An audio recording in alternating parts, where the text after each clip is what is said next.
Don't think I can't see you. Relax. I'm not doing anything wrong.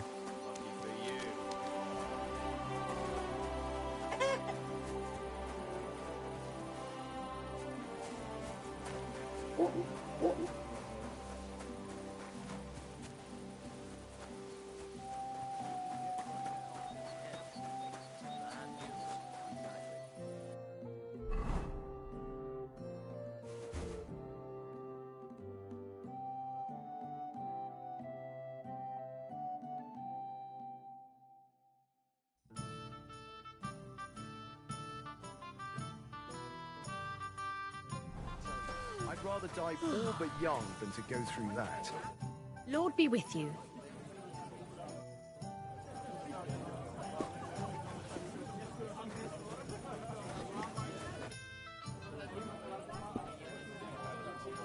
Greetings, innkeeper. I've come to apologize for the fight we caused. And also to ask if there is anything I can do to help. Latch in the stable when the horses bolted, lad. How so? Did something happen?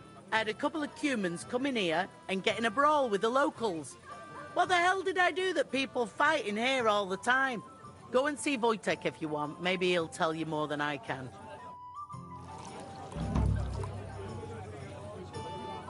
God be with you, my friend. Good day.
Is that how you play dice where you come from? They're not going to believe... What's the latest news, innkeeper? Have you heard about the Divizhenka of Samin? What Divozhenka? You haven't seen one yet. A Divizhenka is a wild woman of the forest. An ugly, disfigured creature. You can find them deep in the woods or caves, where they make their ointments and gather magic herbs. Sometimes they hurt people. Sometimes they help them. You shouldn't go there. Why not? It's the Samin people. They were worried she might put young Lord Samin under her spell, especially now, because of the wedding. So they took care of her. And that's about it, I'd say. Sounds interesting. Thank you, innkeeper.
all right.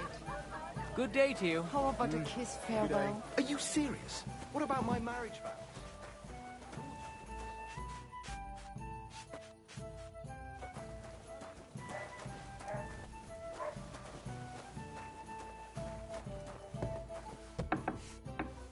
There.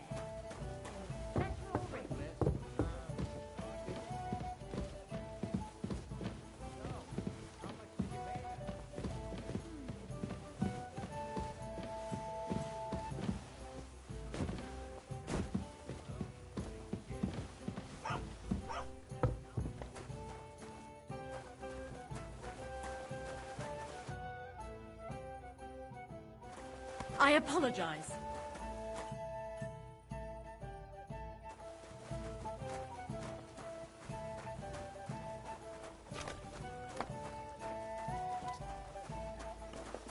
Bottoms up!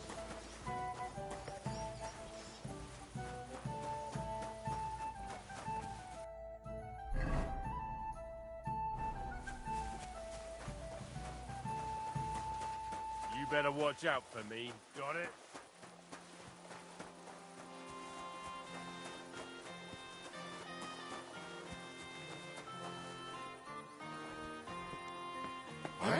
Can I help you?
Hey, you! Have you done something I should know about?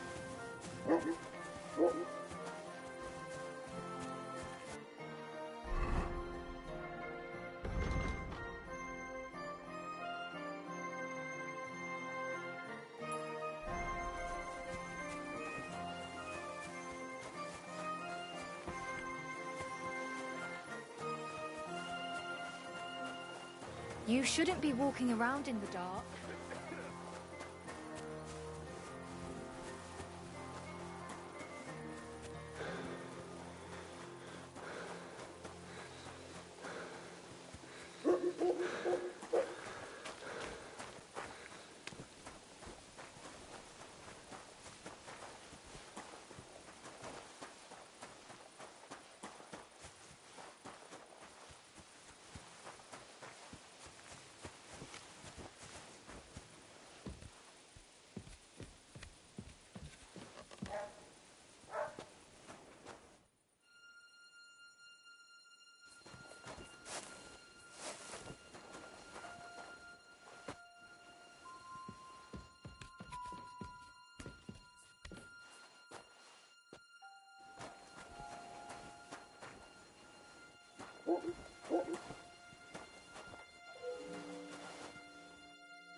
better watch out for me, got it?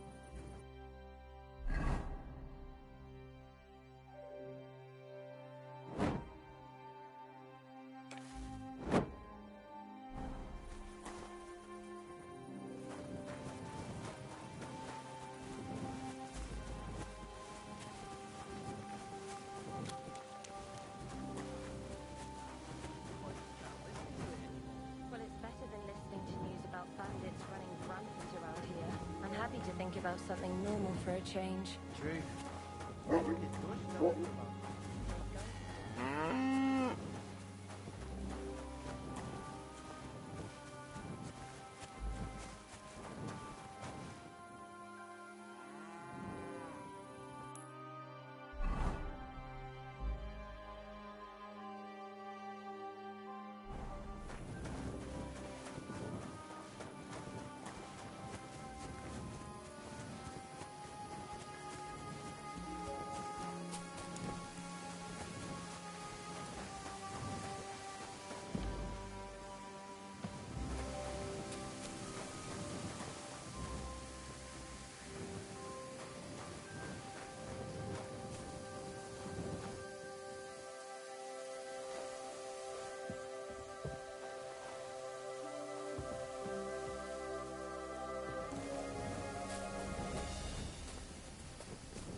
you gawking at?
Next time, I'll keep watch. Oh, come on. It could happen to anybody. Next time, I'm keeping watch, and that's that. That's mine. Find your own.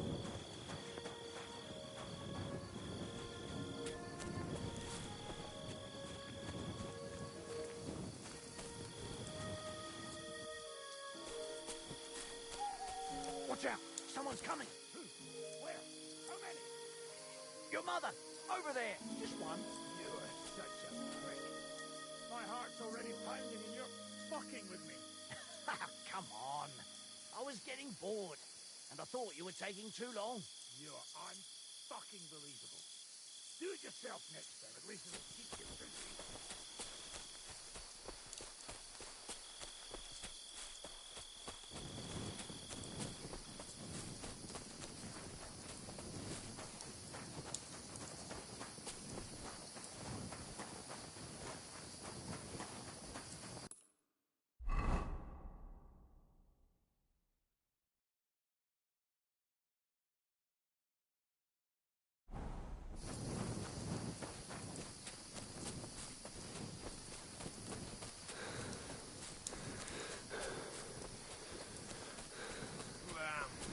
Right now. Back off before I kill you.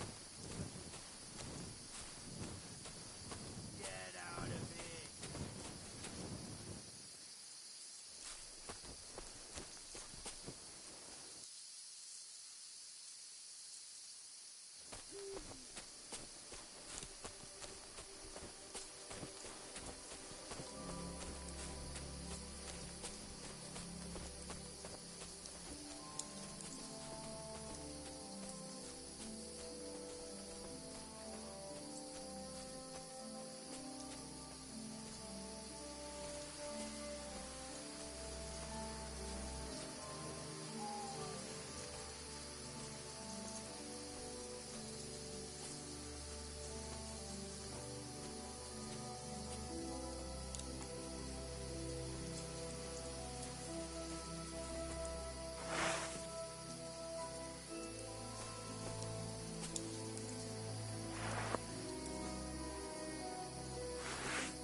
I'll rip you to shreds, you scum!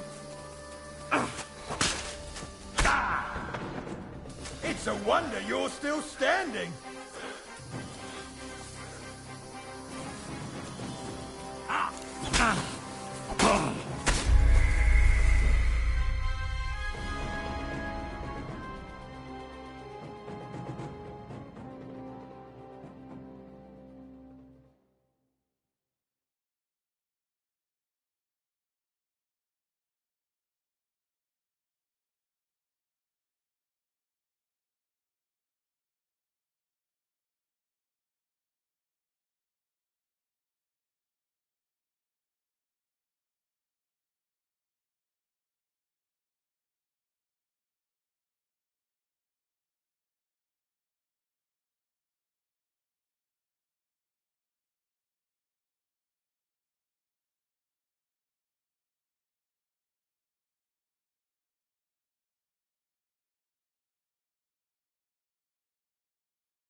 Ale! You shouldn't be walking around by yourself. Seriously Awful curious things happen about here. beer, lad. Hey! Where's that beer?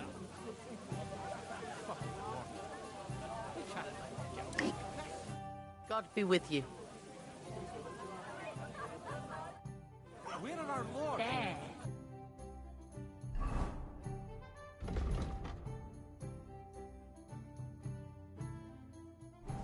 Looks better already. Some foreigners' arses now.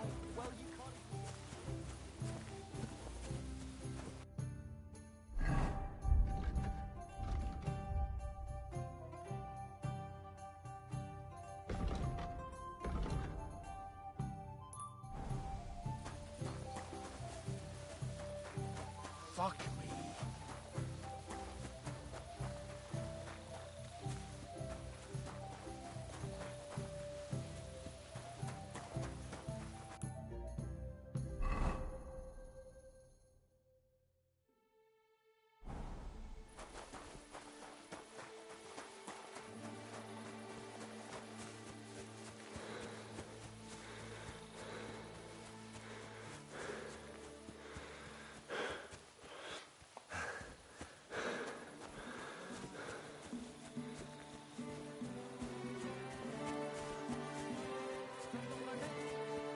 Exactly what you meant.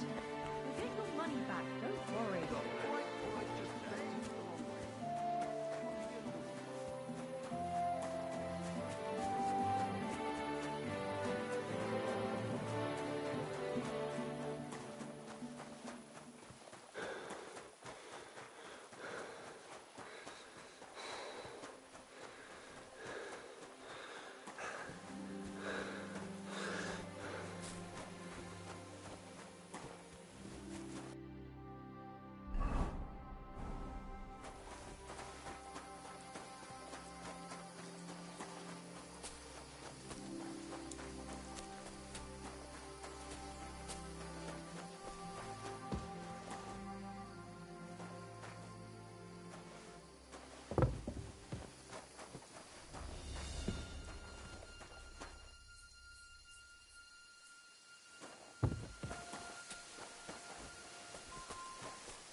It's just you.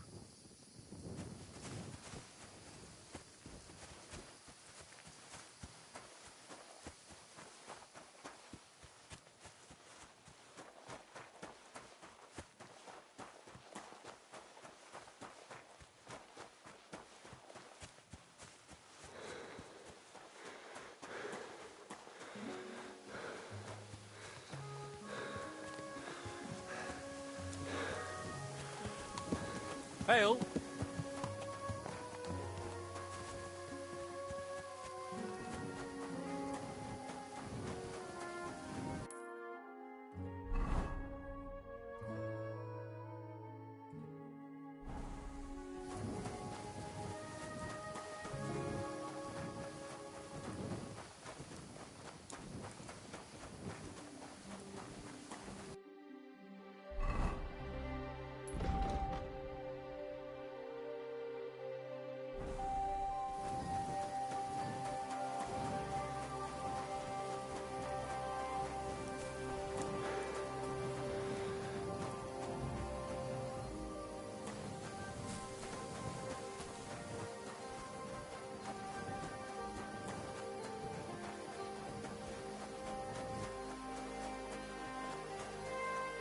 Take her! Please, leave me be! Stop! You fucker! Help! Somebody!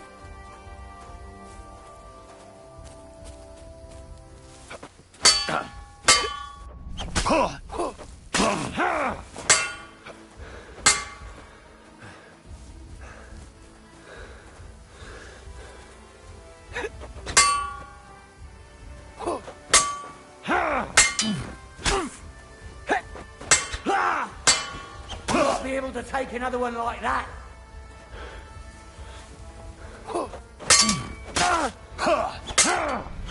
You had enough yet?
Ale! Be careful, it's not safe here. I'm seriously curious about you, lad. Keep that up and you've got it. Have you heard? Roman's body was found buried in the woods. Heard. Murder it was. You know the worst thing about it? What? Smells like pigs. Come on. Rip the taste. Pretty boring so far. Come on, let's I just light wanted to know if she's feeling I better. apologize. It was nothing. Just a slight cold. Aye, a man would be calling.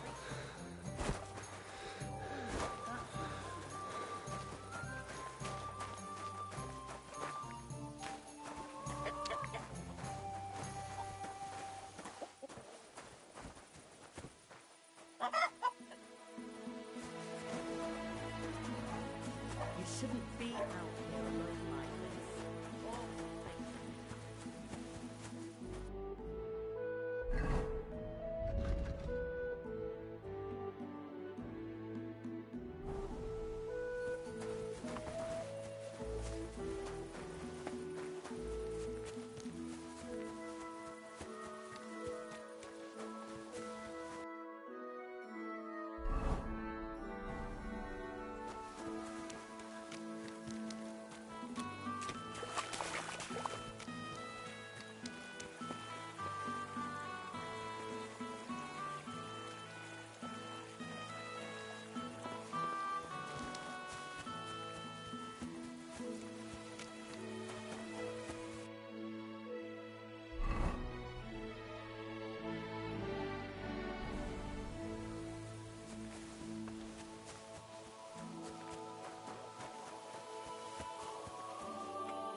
and it's done.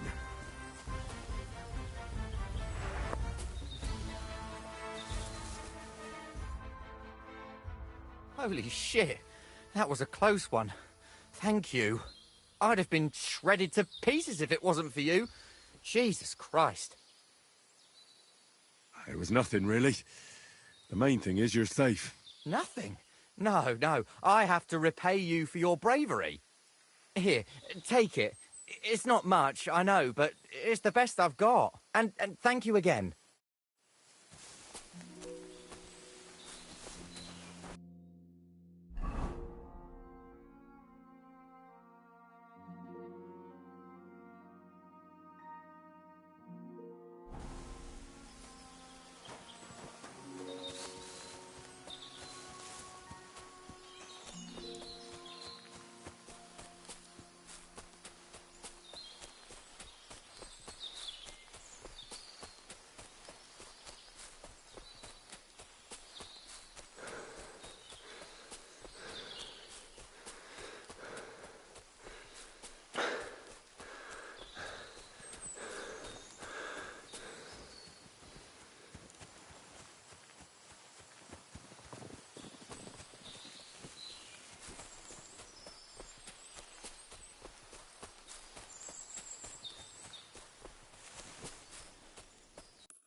Greetings.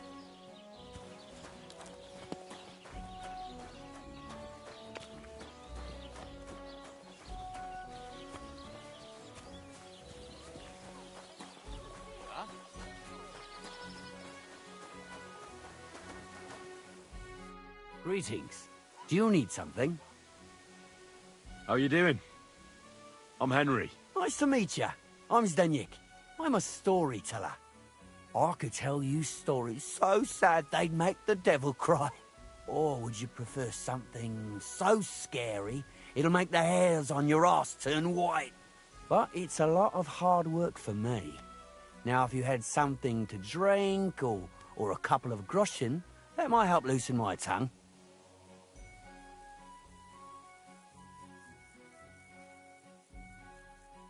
To your health, my friend.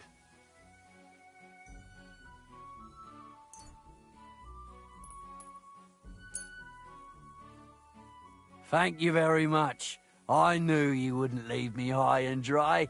So what kind of story would you like to hear? I like stories that can teach me something. Stories with a moral. Haven't you heard enough of those in church? But it's not a problem.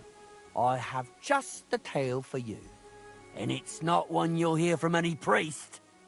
So, once upon a time, there lived in these very lands 2 brothers. The older was called Kuba, the younger, Matthias. They were both woodcutters, like their father and his father before him. One day, at the height of summer, they were working in the woods. The air was as hot as a furnace, so Matthias went to a nearby pond to cool himself. But as he was leaning over the cold water, there was a loud splash. His axe had got loose from his belt. In haste, he began to search the muddy bed of the pond, and his hands soon touched something hard and heavy. He pulled it out and could not believe his eyes. He pulled out an axe. Yes, but not his old one. It was an axe made of pure silver. Good God. I'd grab that without a second thought. Maybe you would, but Matthias would never. He was an honest man, and with a big swing he threw the silver axe back. He searched the pond again, and this time he pulled out his own axe. Nothing but dull iron and old wood.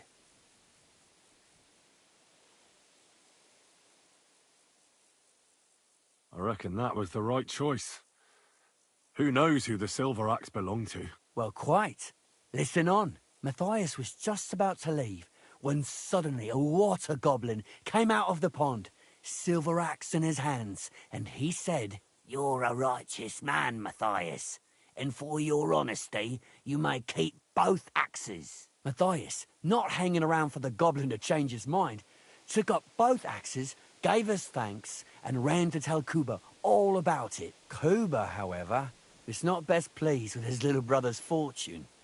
He deeply envied Matthias for his newfound wealth. So, he set out to try the same thing. He ran as fast as his legs could carry him straight to the pond, threw his own axe in, and began a pretend search for it. Yet Kuba had no luck.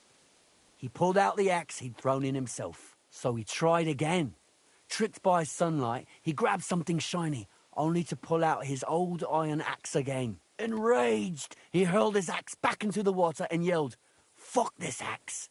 I want a silver one." But the water goblin heard his shameful cry and was greatly upset by Kuba's greed. So, when Kuba reached down into the water for a third time, the water goblin seized his hand, pulled him down a hole to the dark depths, and drowned him.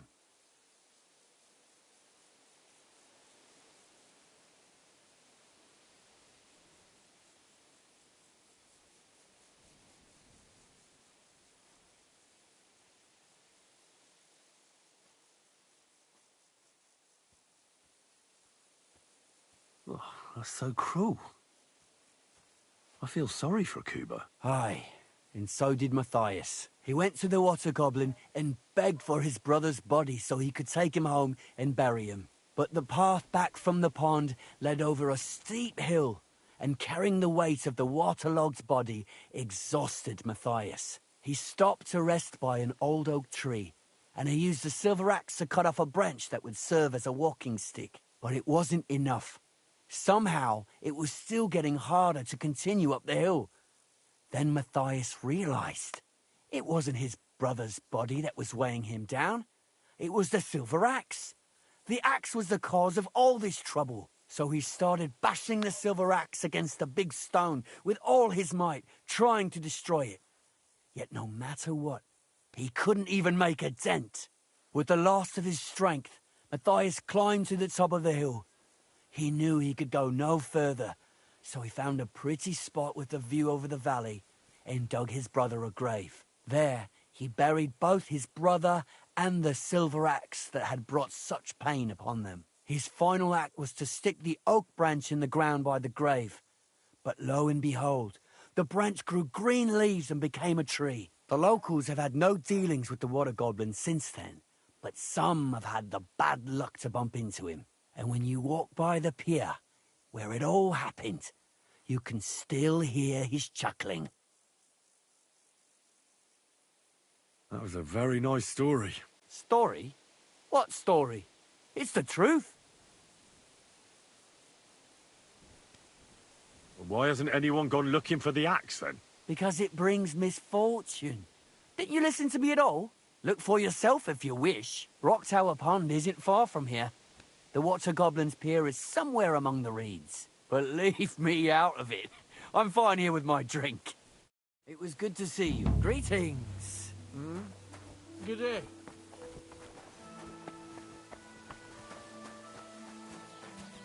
Greetings, good man. Will you come over here for a moment? Let's talk. I bid you good day. What do you want to talk about? You'll see. You won't be sorry. Could you spare a few groschen for charity's sake? I'll be straight with you. It's to spend down the tavern. Tell me a little about yourself. If I find you to be an upright fellow, I might be willing to indulge you. I was once a cloth merchant. You'd have been hard put to find a tailor around here who didn't buy my wares. The finest quality at the fairest prices. So what happened? Bad times, lad. And bad people. They robbed my cart more than once, and in the end they just drove off with it. Twice they held a dagger to my throat until I emptied my purse. So I ended up on my own, with no livelihood and no money. I'm sorry to hear that. But it's not that bad. Every now and then I meet someone who gives me a groschen, and then I'm good for the evening. Your frankness is refreshing. Maybe I can dig out a few coins here.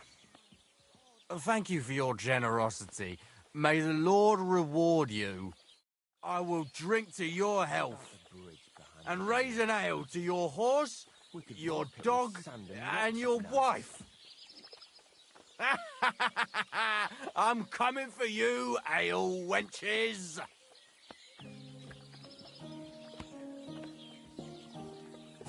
Good day to you, friend. Same to you.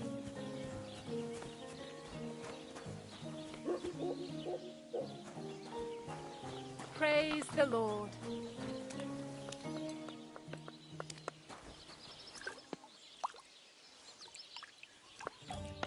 What's the matter?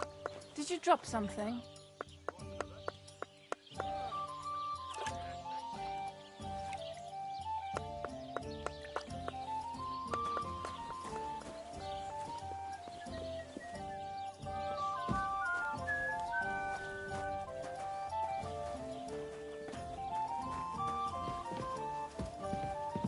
My God, what now?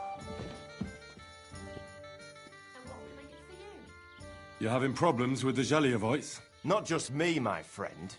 They're the biggest bastards around. They've been nothing but trouble for years.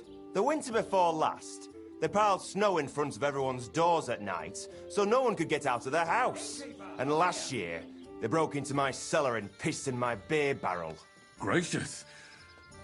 I hope you got your aim back on them. Not yet, no. But since you're here, I've got a plan you could help me out with. I'd pay you well. You can count on that. What exactly would you like me to do? Don't worry. I won't make you do any shoveling or pissing anything. But I'll tell you exactly what I have in mind, only after you promise to help me. I'd hate to reveal my plan, only for you to go off and tell the Zhelievites right away. Well, if you've got it all figured out, why don't you do it yourself? Right. And who's going to run the inn in the meantime, eh? Besides, everyone in Zheliov knows us. If someone from here shows up there, they'll get suspicious.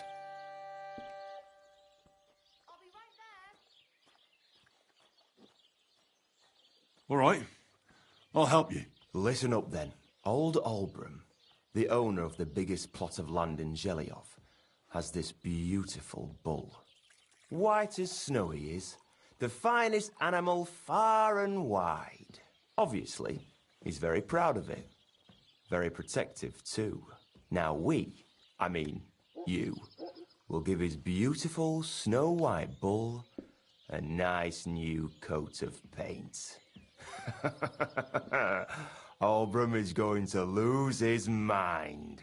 Simple, right? Well, not really. All right, it's a little complicated, but I'm sure you'll manage. First, we have to get some paint. I don't reckon we'll be able to get any here in the village, but you can try and ask Bartoszek, the tailor in Trotskovitz. I hear he dyes his own fabric. And after that, we'll have to make sure the bull stays still while you're painting it. Try asking Radovan, the local blacksmith. I hear he can make some kind of sleeping potion. If you pour it in the bull's water trough, I'm sure it'll do the trick. But watch out. That beast is enormous. You'd better put at least 3 doses of the potion in there.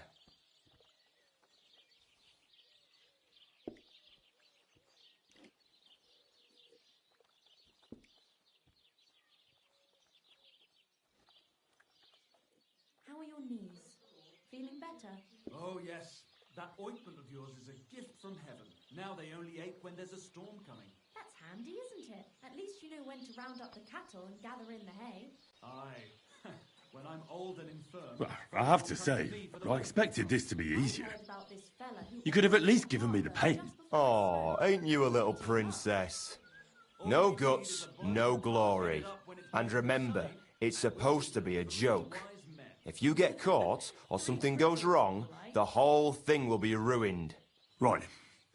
So I need paint, sleeping potions, and to not get caught.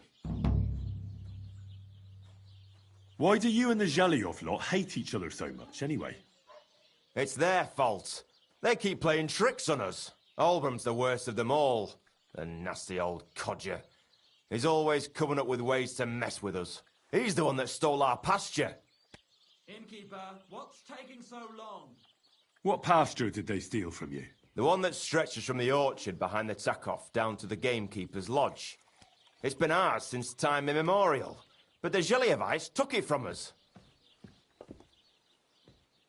And how did they take it from you? You can't exactly stuff a pasture in your purse and walk away with it. Save the jokes, will you? This is fucking serious. There's a tree down by the gamekeeper's lodge that marks the edge of our land. My father, God rest his soul, was there when they agreed on it. He got a proper ass-kicking so he'd remember it. And remember it he did.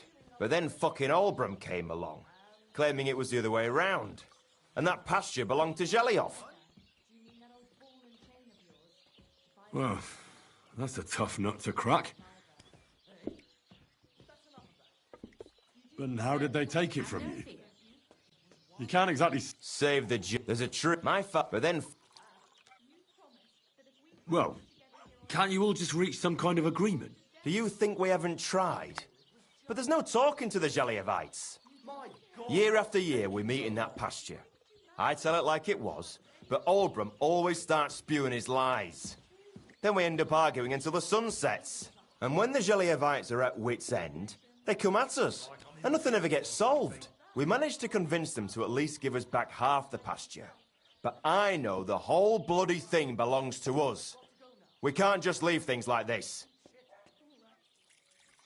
Have you tried asking Lord von Burgov for help?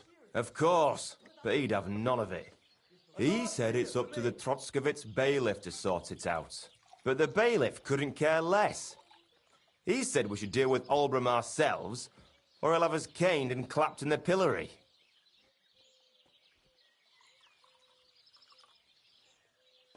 What's new around here? Nothing new. It's quiet here, fortunately. Show me your wares.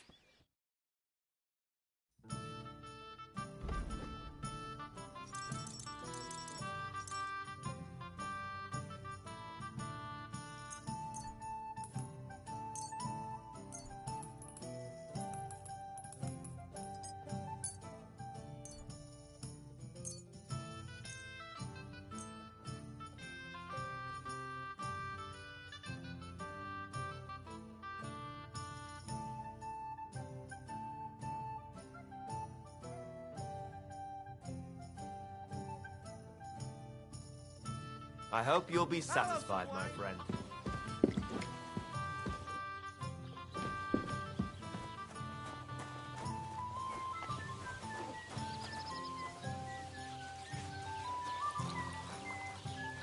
What do you want here, you yokel? God be with you. Greetings to you.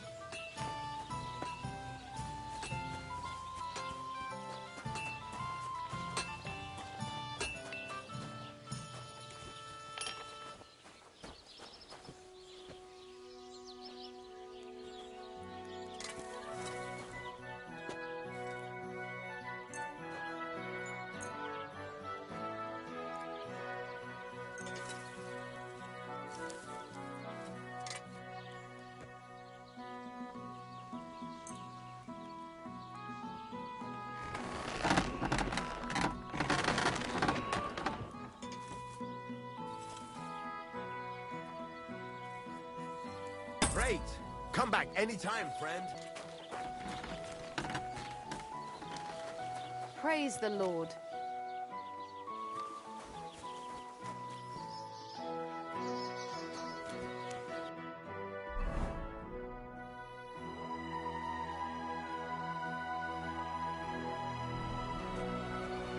What are you doing here?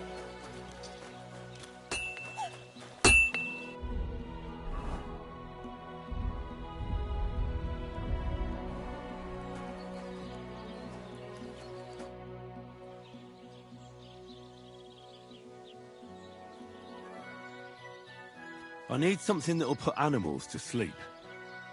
Prochek said you might know something. Well, it's true. I used a concoction that will put even a startled mare to sleep in no time. I once accidentally drank some and slept for 3 days. But the recipe is an old blacksmith's secret. The kind you don't just give away.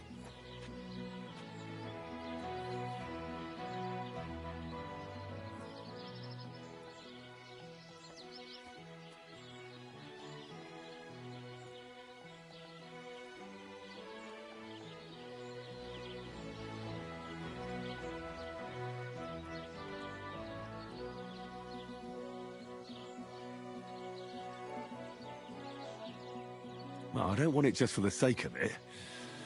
I need to use it against the Zhelyov lot. So, Project and Olbram are at it again. Blockheads, both of them. And the place was just getting really nice and quiet lately. Well, what the hell. Maybe if I help you out, they'll start trading punches sooner and get it all over with. Pay up, and I'll tell you the secret. Thank you.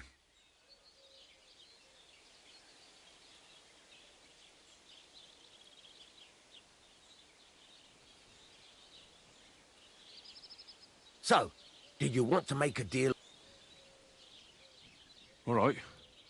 Well, I'll manage without your help. Well, I heard you could use a helping hand at the forge. I could. My last 2 hands, well, they're not worth mentioning. And what with the wedding coming up, the work is piling up. Ah, what do they call you? Henry. I'm Radovan. You should know, Henry. The blacksmithing isn't for everyone. Have you done it before? Yeah. I basically grew up in the forge. My father was a swordsmith, and not just any. He even forged swords for the nobility. For the nobility, eh? Well, the That kind of experience will come in very handy for me indeed. As it happens, I have to forge a wedding present for young Lord Semine. A fine sword. So you'll take me on? Hold your horses. I'll have to try you out first. You could forge me a hunting sword as a test, so I can see if you can make a straight blade. That shouldn't give you much trouble if your father was a swordsmith, should it?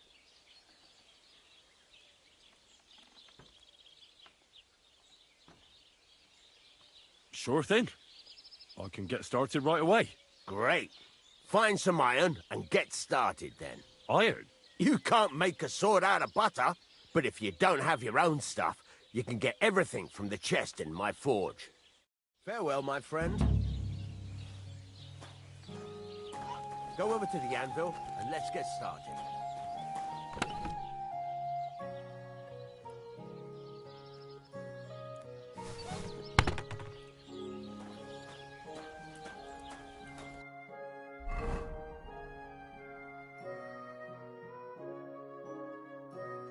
Furnace is cold now. Give it a practice try. Some things, like swords, are too long to fit in the fire. You have to heat it up bit by bit, by poking it around for a bit.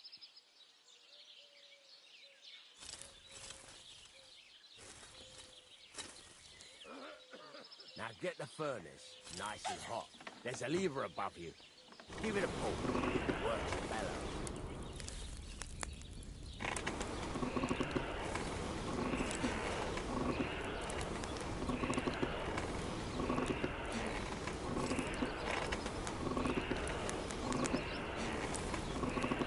Tell the temperature by the colour, but you won't be able to tell when it's in the fire. You have to take it out and take a look. Try it out.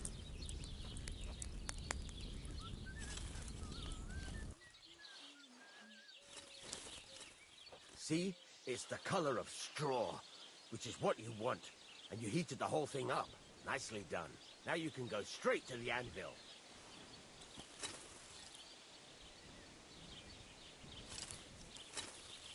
Try moving the sword along the anvil so you can get the hang of it.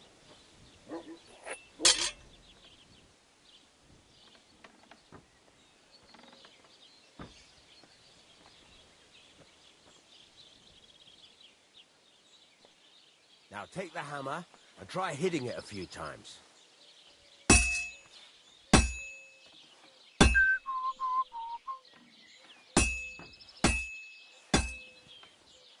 See the sparks? That's the sign of a good strike. The more sparks, the better. Also, you can hammer with different degrees of power. A stronger hit will do more, but it'll tire you out faster. Try giving it a few blows, as hard as you can, so I can see how strong you are.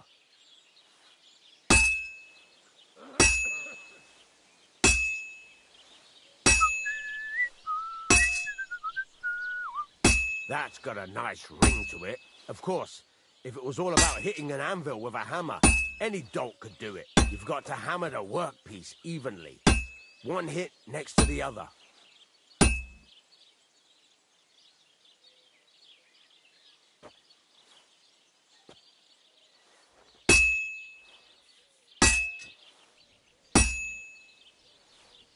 Christ, what a day.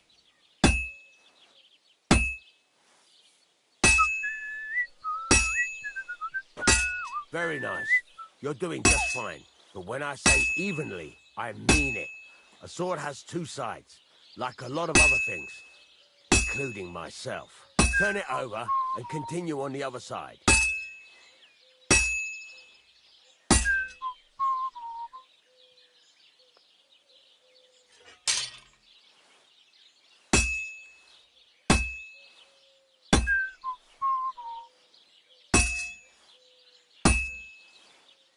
Nice.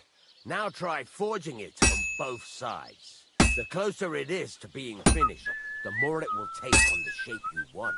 It'll cool off soon anyway.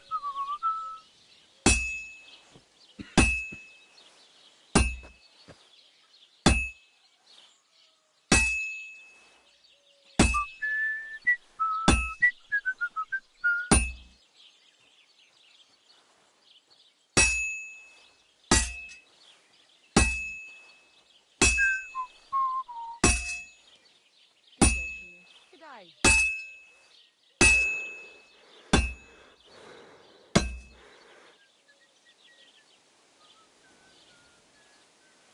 Move it. You're standing there like a fence post.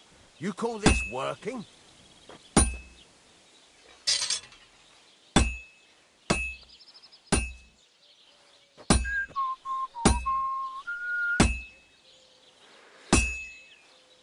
It's cooled now. You can't do it all in one go. You've got to put it back in the furnace from time to time. Sometimes you've got to go there and back all day. But it's all part of the craft. Now, get back to the forge and heat it all up again, like before.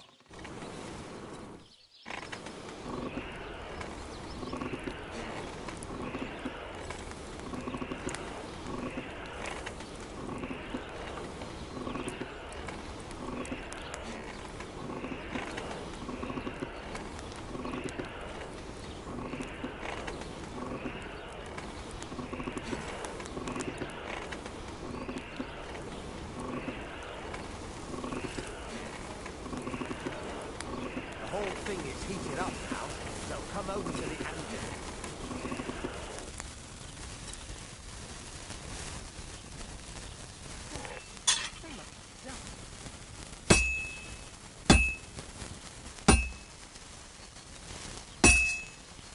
Hear that?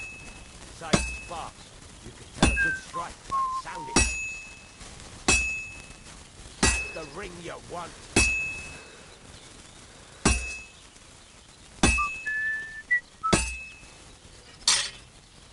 See how it's taking on the right shape? That's how you can tell it's almost finished. Now, I've got a piece of advice for you. Hammer to a rhythm. When I hammer a piece to a beat, the work goes by easier. Sometimes I'll whistle to myself to keep the rhythm going. There you go. You've got it finished. All that's left is to temper it, and the sword will be done. The rest is just tweaking.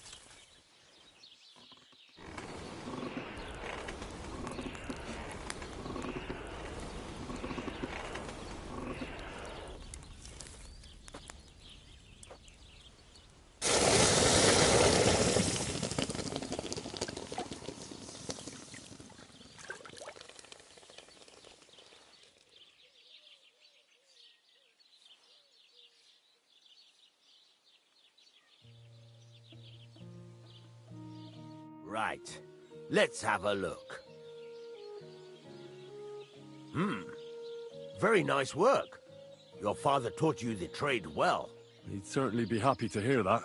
If you carry on hammering as well as you did today, you've definitely got a job here. Even so, keep in mind, it's all about making sure every strike does its job. That's why you can't let it get cold, or keep striking the same spot. If you work evenly, each strike falling right next to the last one, you can't go wrong. Got that? Or is there something else you want to ask about? What good does it do me to whistle while I work? It makes you work to a rhythm. You won't get tired so quickly, and the iron feels it. How do I know a good strike from a bad one? By the sparks that fly up, and by the ring. It rings out with a different sound when you do it right. What's the right way to heat up the workpiece? Do it till it turns the color of straw. Ideally, the color should be the same everywhere, if your forging's going to be even. The main thing is, don't work it cold. You just ruin it. But don't overheat it either. As soon as sparks start to fly off it in the furnace, take it out. Why should I forge evenly? If you keep hammering the same spot, you'll never finish it. You'll just fuck it up. But jumping from one end to the other ain't a good idea neither. You'd end up working unevenly. The best thing to do is aim each strike next to the one before. How will I know it's finished? Notice the shape. The closer you are to finishing, the more precise the shape it will have. Thanks. That's all I need to know. You can sleep in the chamber by the woodshed. And there's a chest where you can keep your things. And of course, you can use the forge anytime you want. Any questions? Where can I get materials? You can buy some essentials from me. But if you want to make a fancy sword with lots of ornamentation, you'll have to look elsewhere. This is just a village, you know. The locals ain't after luxury. They can't afford it neither. What can I do with the items I've forged? Well, you can sell them, though you probably won't have much luck around here. But I'll happily buy some of the nicer things from you. Where exactly is my bed? At the side of the house. There are 2 doors and a wheelbarrow between them. You go in by the rear door, next to the woodshed, and you can put your things in the chest there. Don't worry, nobody'll steal them. What now? What do you think? You're not going to be idle. I'll find you some work to do right away. You're pretty good at swords, but what the locals really need is axes and horseshoes. Right. Here are some simple drawings that show what they're both supposed to look like. And some iron. You can get down to it right away. Just like that? You aren't going to help me? Sacre, lad. I chose you because you already know a thing or two. I'm not going to look over your shoulder all bloody day. You take care of these smaller jobs. Forge away as long as you're able, and then sell it all. Once you've made some coin and feel like being out in the open again, I'll give you some more interesting work.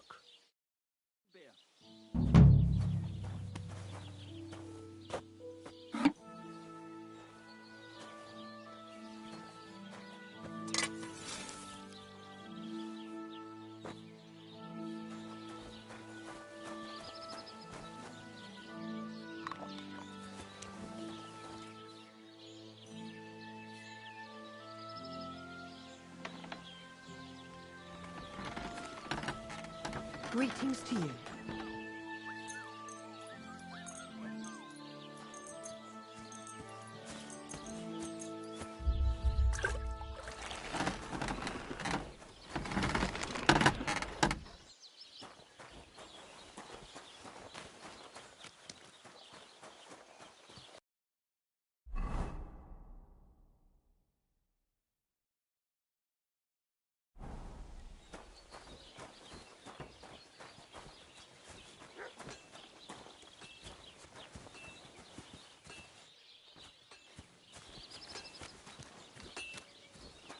Today's a scorcher.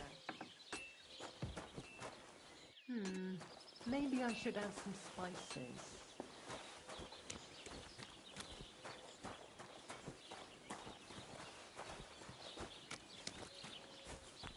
Excellent, excellent. Next time it'll be even better.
shavings.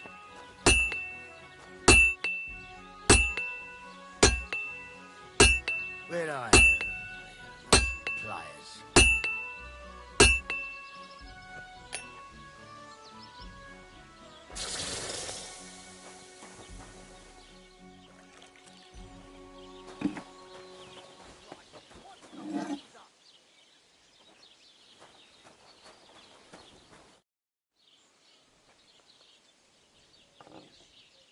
There's a couple more things I'd like to... Ask away. Thanks. I heard you could teach me something. Sure, why not? If you pay me, I'll teach you a few of my tricks. What is this about?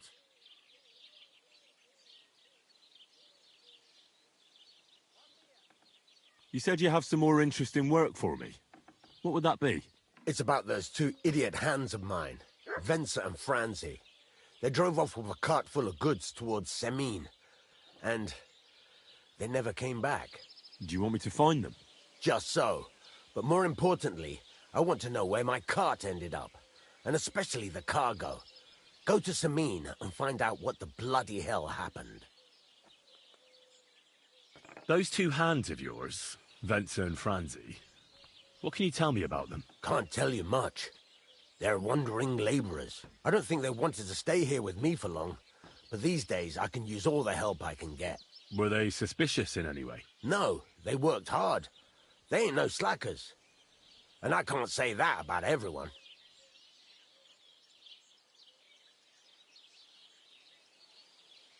What was the cart carrying? Bugger and bollocks. All sorts of stuff. I'd say Lord Semine wants to rearm his garrison with new equipment.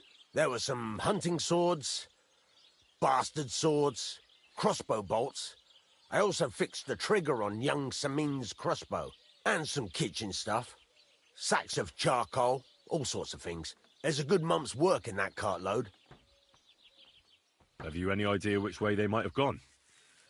I could have a look along the way. Maybe their cart broke down or something. There's only one road to Semine that can take a cart.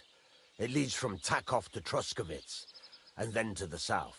But I've got a bad feeling they got up to no good in Semine. All right. I'll get right on it then. Go ahead. And if you find that pair of fools drunk, kick their asses for me. Gladly. I'll kick some sobriety into them. Can I ask you about that cart? What is it you need to know? All right. I'm on my way. Time's wasting. Run along.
Ale.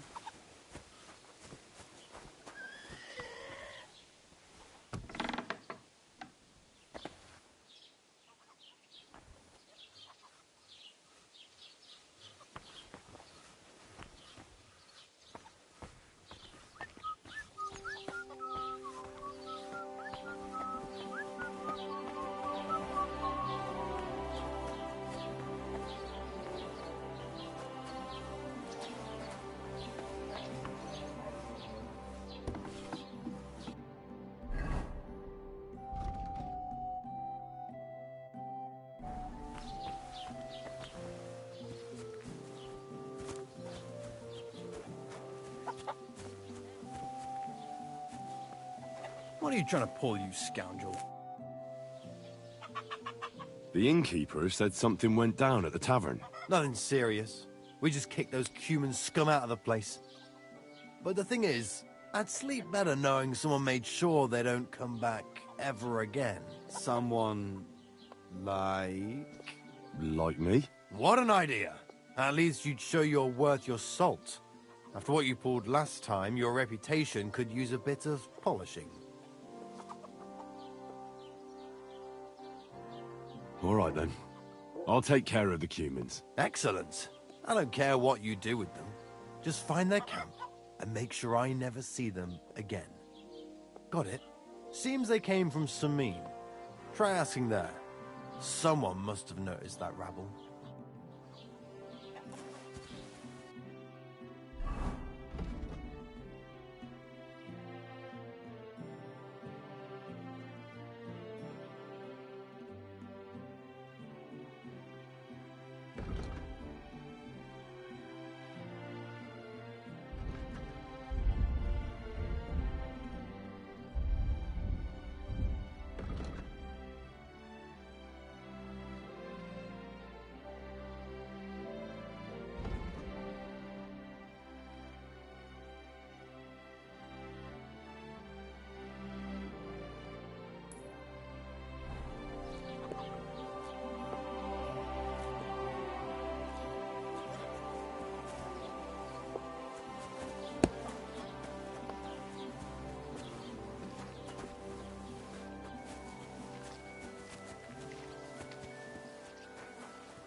Pretty price for it. And the thing up and dies just a few days later. That's kind of like me and my old woman.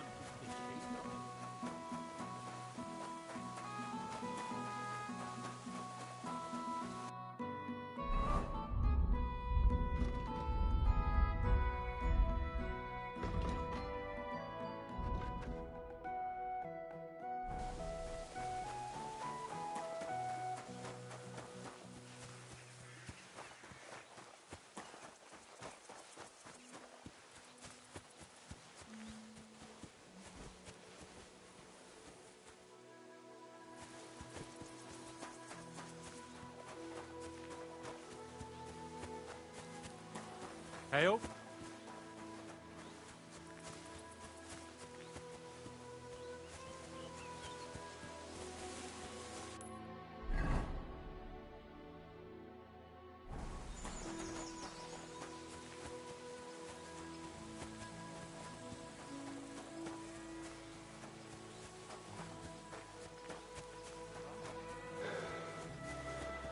God be with you, good man. I see you're a fellow traveller. Want to warm your bones a bit? God be with you.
God be with you. Keep the peace, and we'll stay friends. God be with you.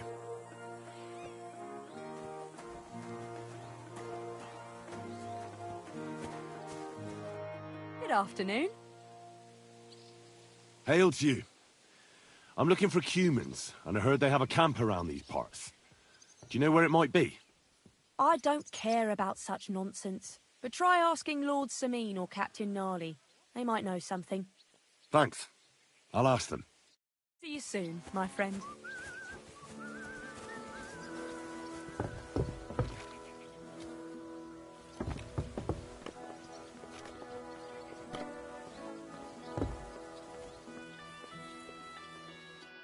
Greetings. What do you need? Good day to you. I'm looking for the humans, and I heard they have a camp around these parts. Do you know where it might be? I don't care about such nonsense, but Lord Semine or Captain Gnarly might know something. Thanks. I'll ask them. Take care, friend.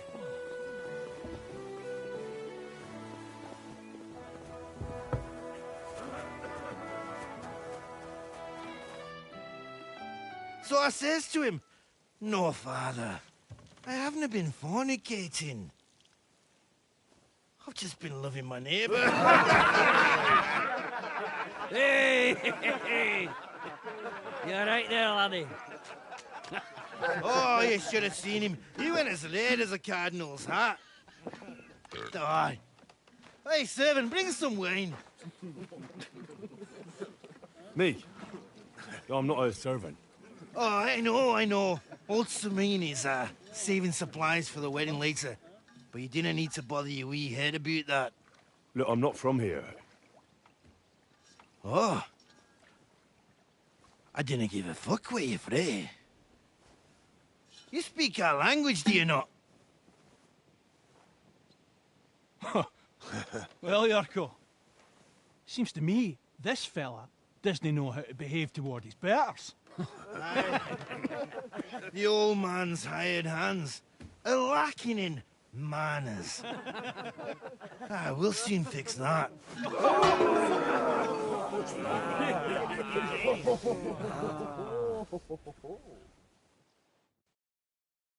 G'day.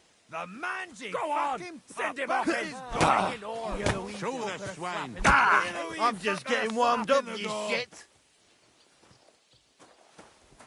Rub his beak in the dirt. Ha! Flatten the cheeks! Come on, Yurko. should be ashamed! Go for it, Yurko! Whack it! Horse! The cunt!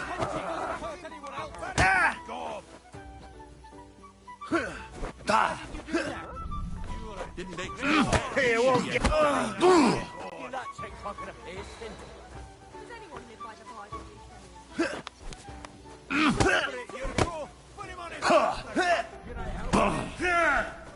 Fuck you! Show the swine! Go for it, Yurko!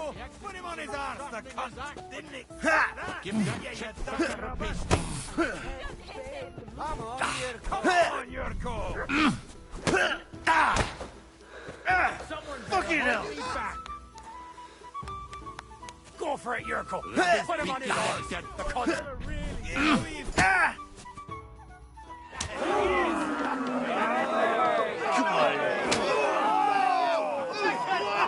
Oh, you wee bastard! In the devil's name is fucking going on here?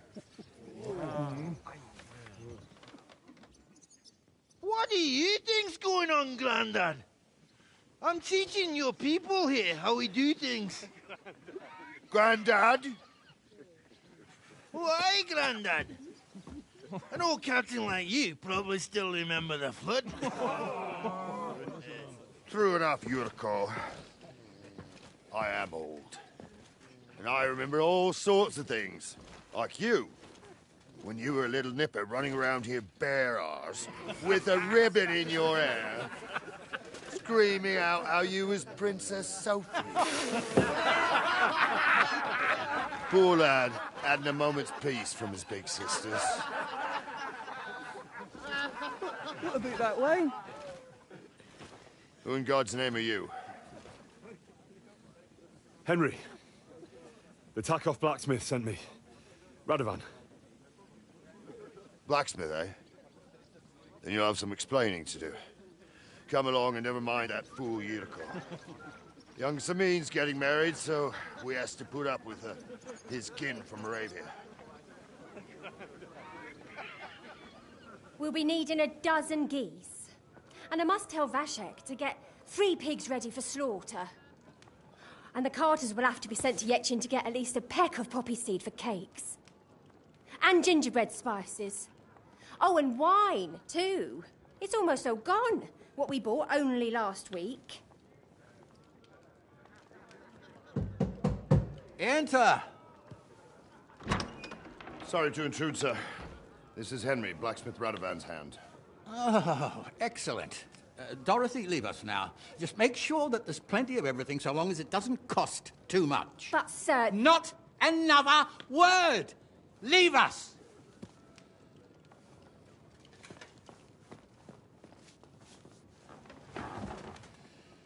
So Radovan sent you alone. Who's going to unload it all? It's a whole cartload. Yeah, Radovan sent me, sir, but not with the goods. The thing is, he's missing his cart, along with the carter in his hands. What? But they never came here. Are you telling me they got lost? Well, I couldn't tell you what happened to them, sir, but it's my job to find them. There are all sorts of vermin roaming the countryside. Oh, no sir. need to imagine the worst right off, gnarly. Anyway, I need the load from that cart, so saddle up your old nag and we'll ride out, Captain. I could do with a breath of fresh air. I've had it up to the eyeballs with counting geese and pies. What about Henry here, sir? Well, what about him? We could use an extra pair of hands. You know how my shoulder's acting up. Yurko is shit-faced. And your son... The older... has work to do. All right, take Henry with you if you want. Just so long as he doesn't slow us down. Thank you, sir.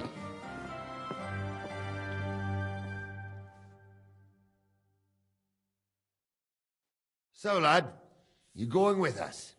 I hope you're happy about it. Yeah. I'll be glad to help you. Oh, you reckon we can't manage on our own? No, that's not how I meant it. Take it easy, son. I'm only yanking your pizzle. By the way, the fellas at the gate say you came here on foot. Yeah, I did. Christ above! And how are you going to ride with us? On the back of my saddle? You're a bit big for that, ain't ya? And I'm a bit too old.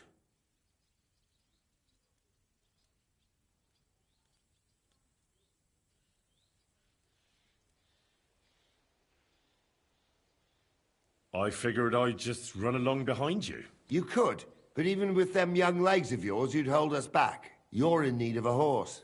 Well, those don't come cheap. True. But your luck's in, lad. Our groom brought in a grey nag not long ago. Tell him you've got to ride out with us, and he'll give it to you for a decent price. All right. Thanks. Well, that should be that. Unless you've got any more questions. Actually, there is something I'd like to ask about. This Yurko and his mates, who are they?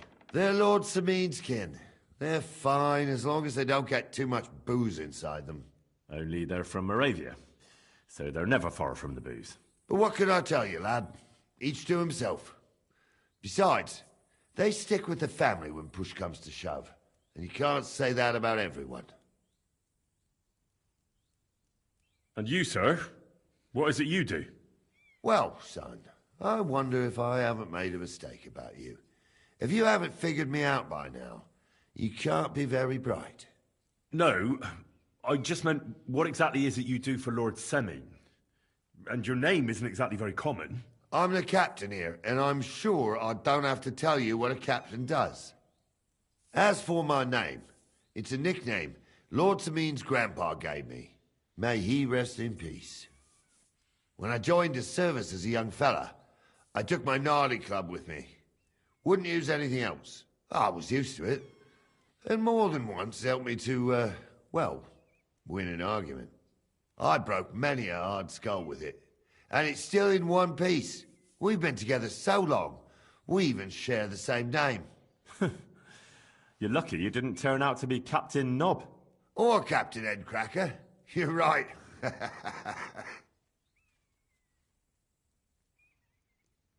I'd like to go and see that wedding. Wouldn't we all, lad? And what would you do there?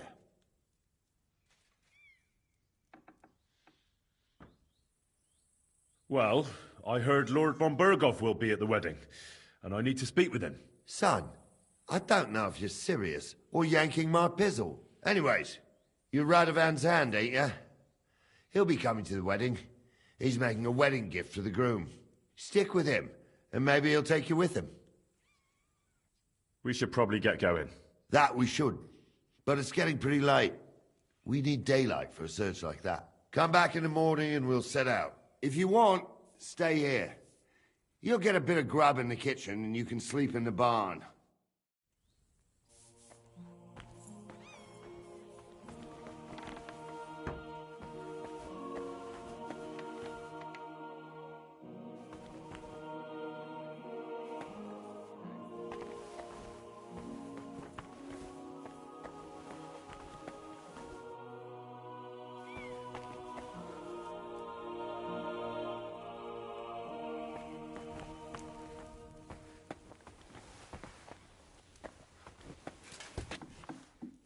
Good to see you.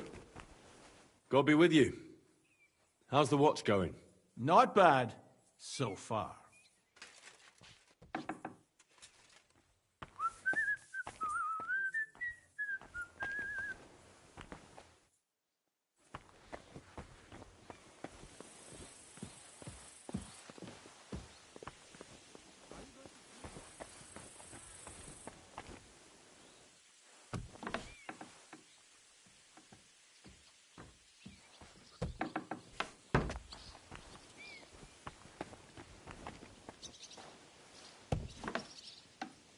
God bless you.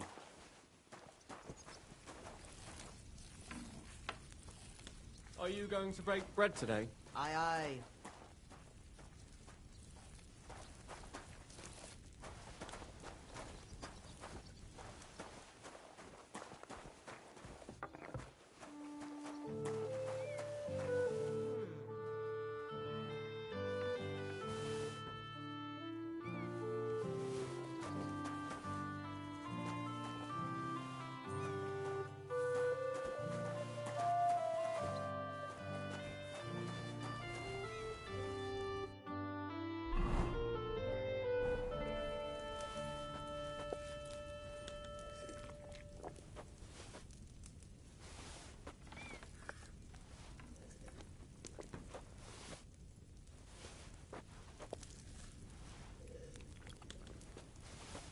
Oh, no.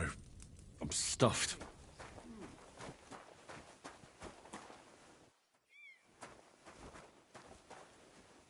Good day. Oh, Christ.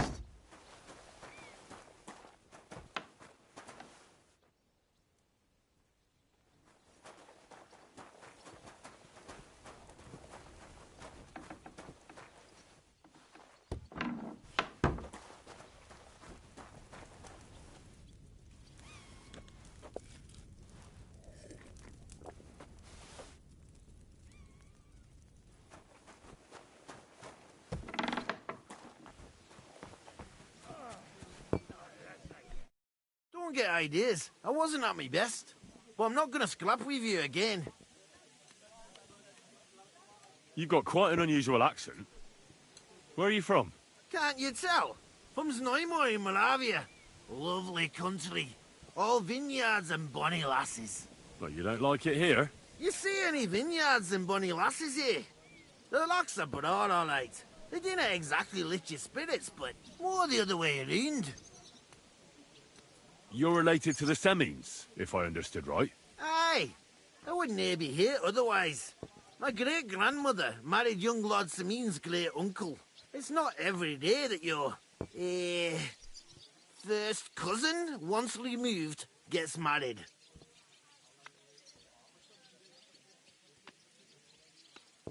You're a long way from Moravia. You must hold Lord Semine in high esteem. My pa holds all his kin in high esteem, so he sends us all over the place. But we didn't have all far to go. We were at a wedding in Rottenburg last week, a wee bit from Yichlava. Before that, it was a bairn's christening at Koschenberg, and another wedding in Dalchin. Then a friendly visit to our kin, the Shellbergs in Coolberg. That's all I mind. I haven't been home for 6 months, and I dinna care. Why don't you want another fight? Why would I want a stramash? I'm nae man of violence. Tradition has been honoured already. Is it your custom to beat up envoys who come to the courtyard? Envoy or no, when a new bloke turns up and gives us a queer look, he gets a clout in the gob. That's fair, isn't it?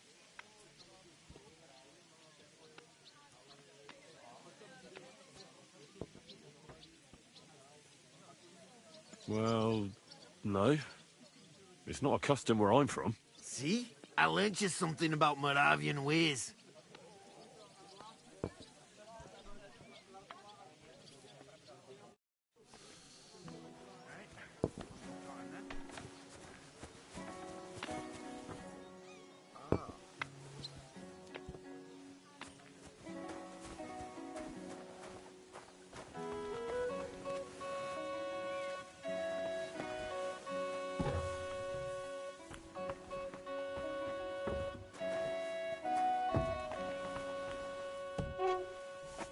Good day to you.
Never again. I tried swimming once, and how did that end up? Careful.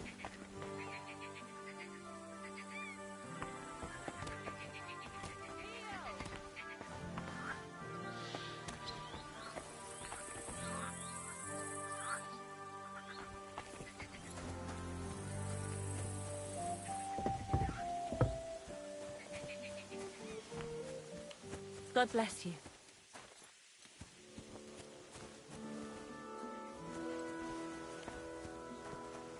Eat up. That's all you'll get.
Good day.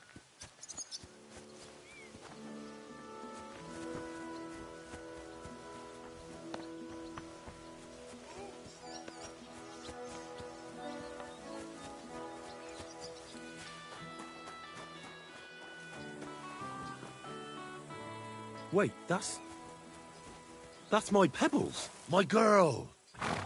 I thought they killed you down by that pond.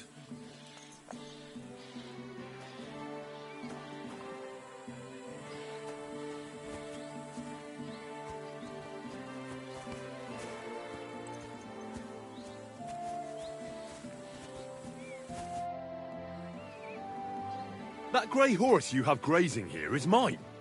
What do you mean, yours? I bought it fair and square. I admit, it was only for a few groschen from some suspicious lad who found it down by the Rock Tower Pond, but that horse is not branded, so it belongs to me now.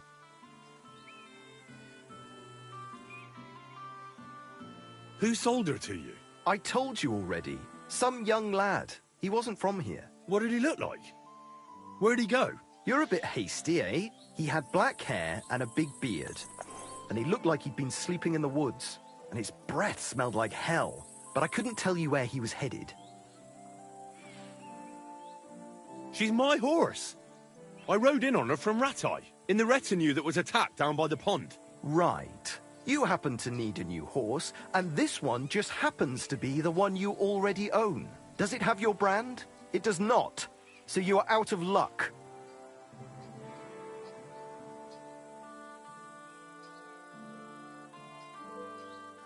Fine. I'll buy her from you then. That's more like it.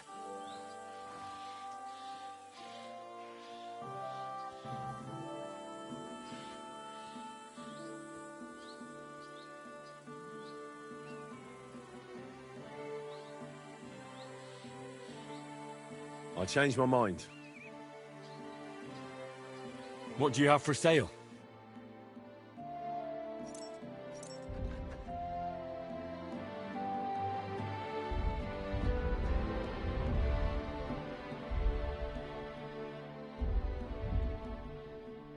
Take care then, and thanks for nothing.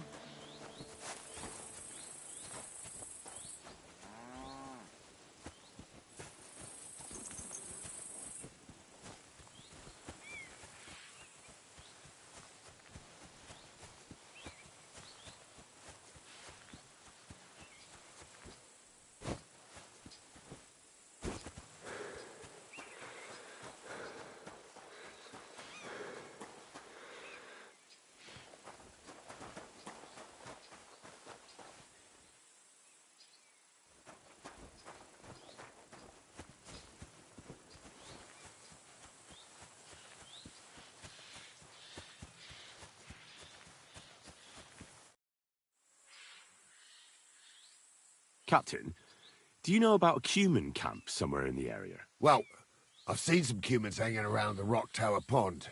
I think they joined forces with that nomad vermin. Try asking Bojena, the herb woman. She might know something about them. Maybe try Nathan the shepherd down past the village. He knows every stump around here. Can I ask you something, Captain? Sure. Ask away, son. What about Lord Semine? What's he like? What are you asking me, son? We don't know each other well enough for me to criticize my master. Oh, I'm not asking you to criticize him. And would you believe me if I told you he's kind and just? That he knows how to make some coin, but he ain't no miser. He knows how to give orders, but he'll listen to advice too. Sounds almost too good to be true. See? You wouldn't believe me. How about von Berghoff? What's he like? Well, actually, I don't know that much about Sir Otto. He spends a lot of time in Prague and travelling all over the kingdom. He ain't in Trotsky that often. Once a year before Christmas, he invites his yeomen there, including Lord Semine. That's decent. That's all you know? That's it. I'll get going then.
Blessings to you.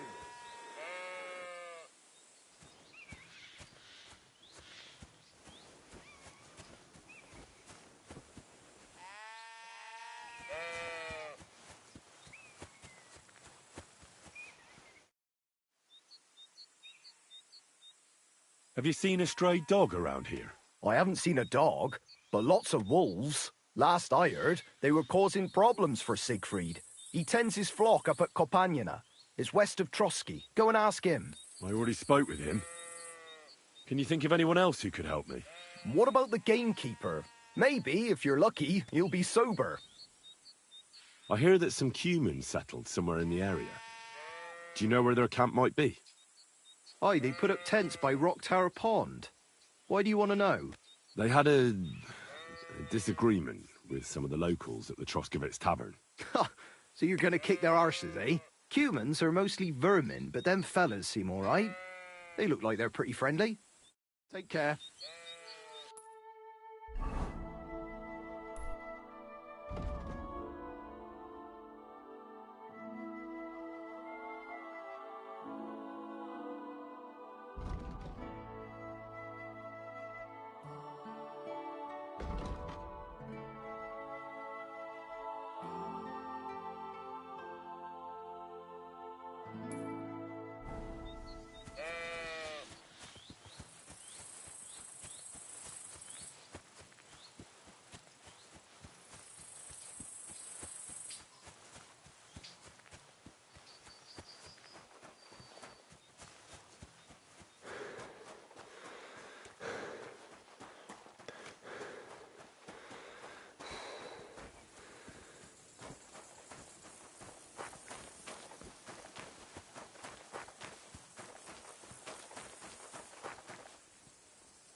Argus, Savtoke Jal. Kaijas Goro, Balsoste Jal. I heard there's a cumin camp somewhere in the area.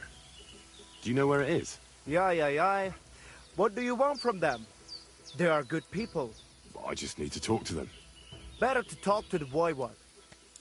Budbak Tessa Stipen.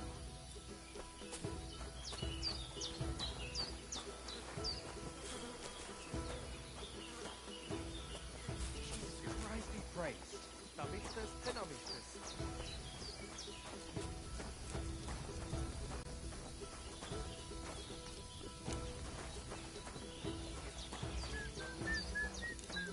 Kaijas More.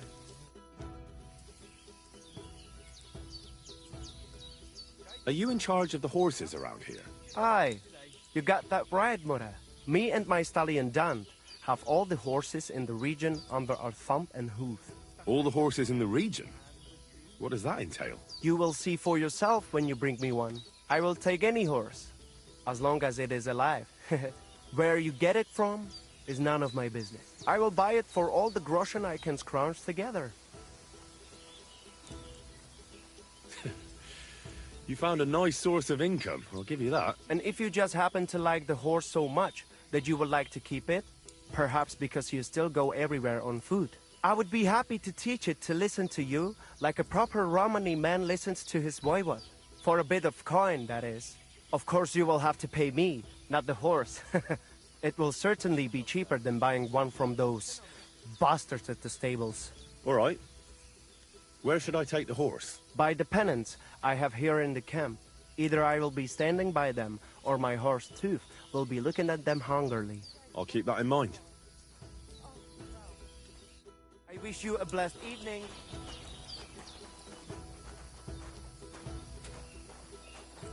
And they try to tell us charms and spells do not work. Temeraf. The voivod will want to talk to you.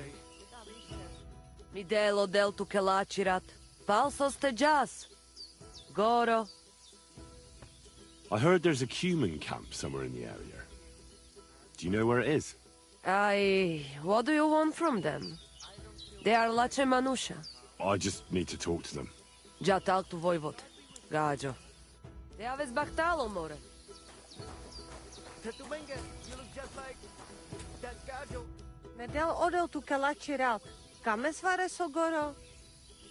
I heard there's a cumin camp somewhere in the area. Do you know where it is? Aye, down by the pond. What do you want from them, anyway? They got into a fight in Troskowitz, and the locals want me to go and talk to them. Just talk, right? Don't you dare do anything to them. I just want to... Wait, why are you standing up for them anyway? That's none of your business. But don't start anything with them. They're tough warriors. If you only saw the muscles on them when they're bathing in a pond. The aves bachtalo, lachirat.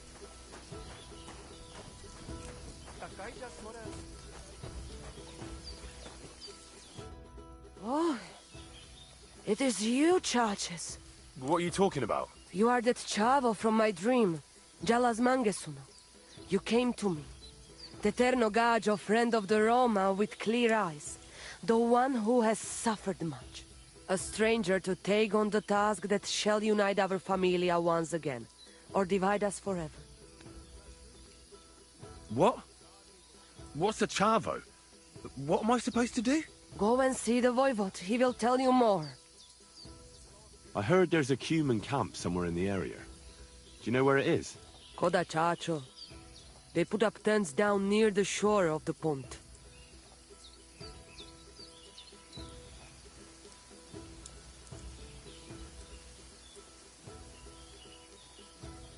How are you doing? Laches Gajo Mishtes. What can an old woman like me do for you? I'd like to learn a greeting in your language. There are all kinds. But if you want to say how are you, then it is Sartukejal.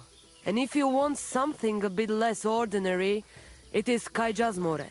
But that is only said by man to man, mind you. We women say Sotavezmrichai. Aha. And what does that mean? It is simply asking if the other has enough to eat. This is good manners among us.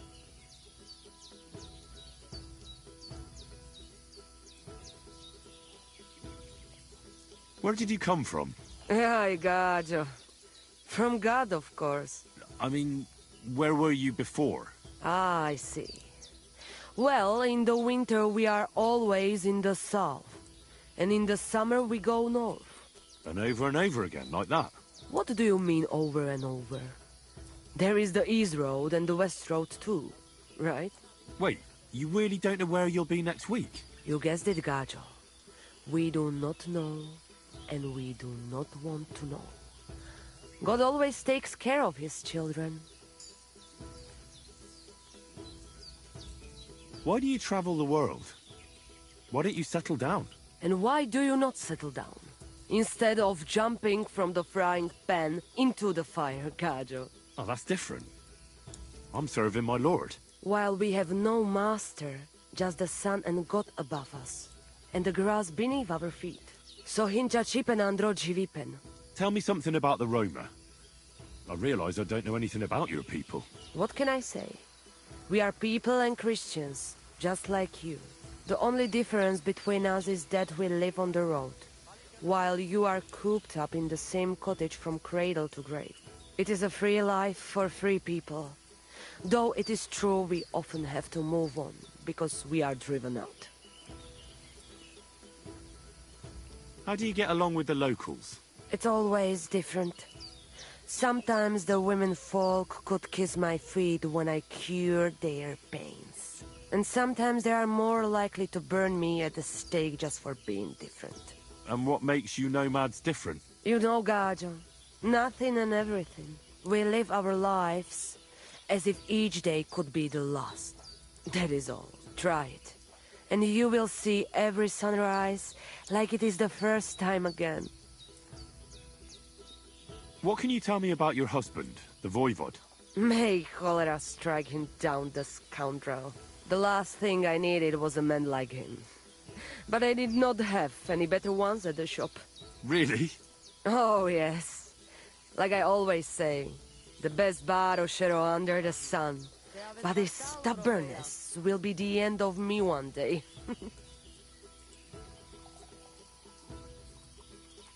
Maybe I'm wrong, but I hear you know some magic and tricks. Is that right? Kotuke penja. What magic, Gajo? I am just an old woman who knows how to ward off trouble and hold on to happiness. My old mother, may she rest in peace, she knew all kinds of things. You see, and I thought you were really, well, in short, a witch. Not at all. Fortune-telling and spells are far cry from black magic. Black magic is a path every honest manush avoids like a plague.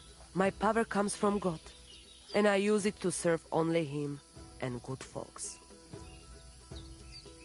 How do you know when it's black magic? Simple. Black magic is only used for the selfish benefit of fools who think only of themselves. And is there another kind of magic? Oh, Devla Miro, of course. The good kind that helps and comes from God. And is it true? Do the spells really work? So hincha chipen andro jivipen. If you have faith, then it will work. But Bacht, sa Stipen. Look at him, that Gajo. Aranka described somebody just like him. Go and see the Voivod.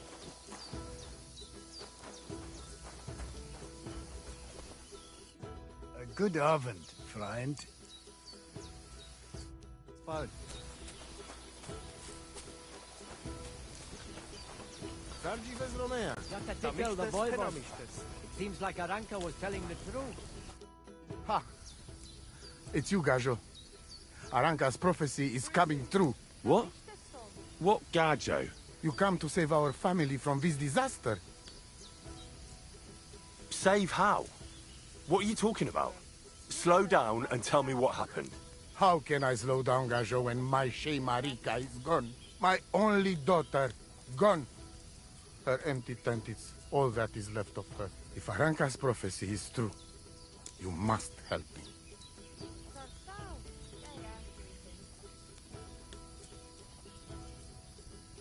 What prophecy? By all that's holy. Miriromni had vision. and she described a gajo just like you. She say a stranger coming, not like us, different. And he will help our family, our honor. And I believe her every word. She's never wrong, Shosha. So she disappeared out of the blue? On my honor as voivode of this camp. One moment she's here, next moment gone. We search for her, but not find. Then Aranka has vision. So we wait for Gajo, who will help us.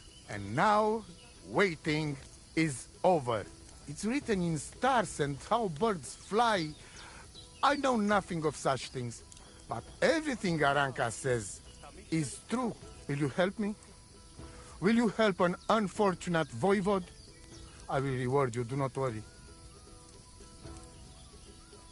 I'll help you.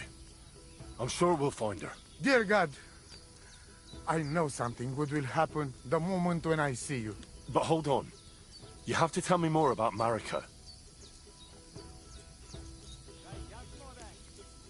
Voivod, I know it's hard to accept, but could your daughter have been...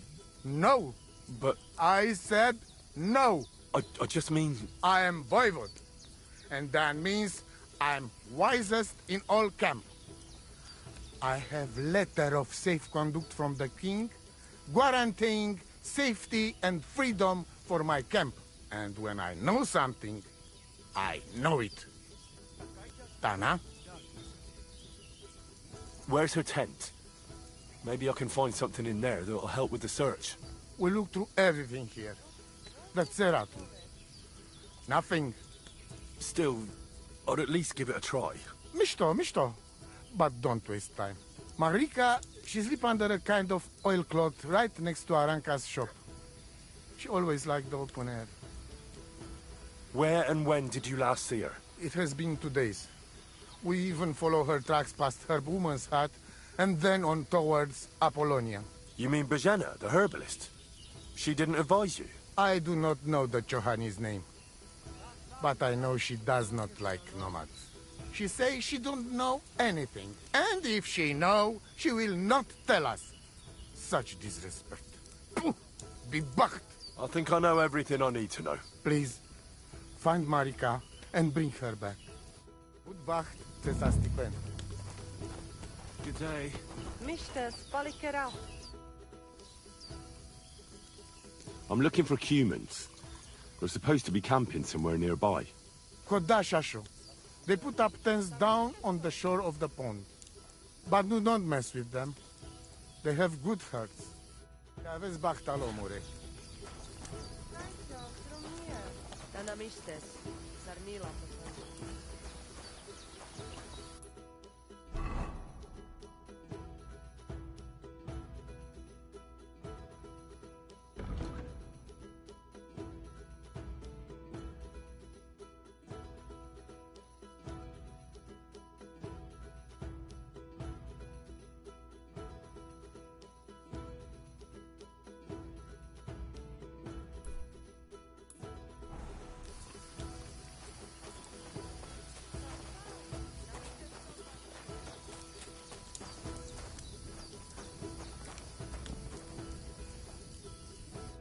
The Lord be with you. What do you need? What do you know about Marika's disappearance? The whole thing's a bit odd, let me tell you.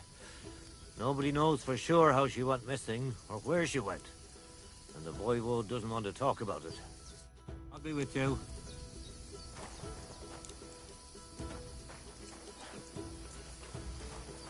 So ta vezmi čaj.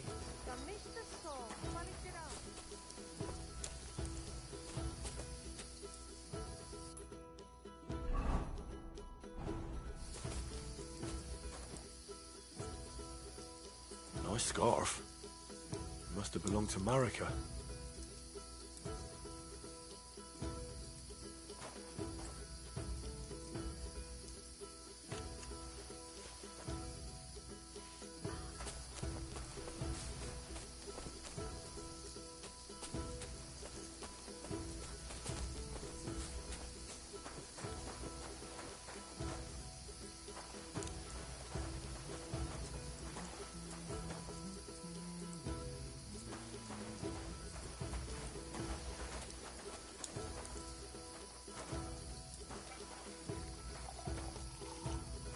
Hey, do you want to raise horses?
Henry, good to see you.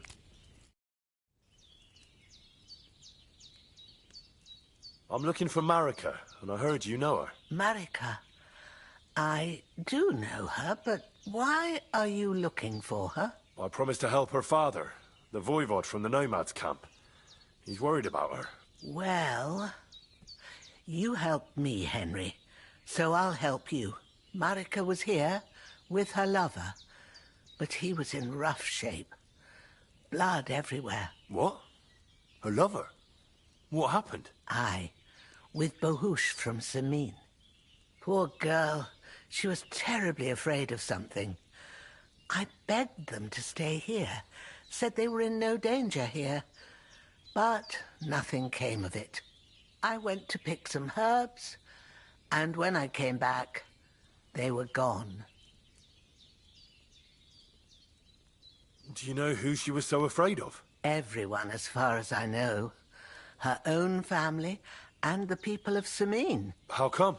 Most didn't approve of her relationship with Bohush. Both families took it as an affront to their honor. But that's all I know. Do you know what happened to them? Sadly, I don't. Marika was terrified. She didn't want to talk about it at all. And then they were gone. Do you have any idea where they might have gone? Marika told me a few times about a cave chamber in Apollonia, but I've never been there myself. In Apollonia? That's a long way to go.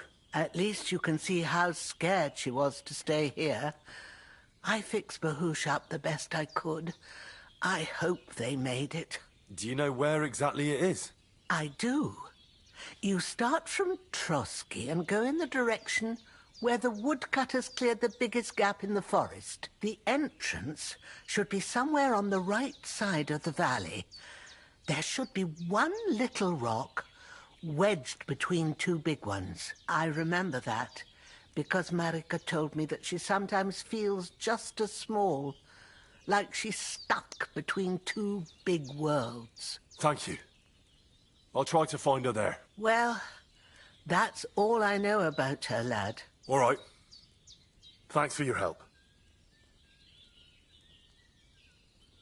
Take care, my friend.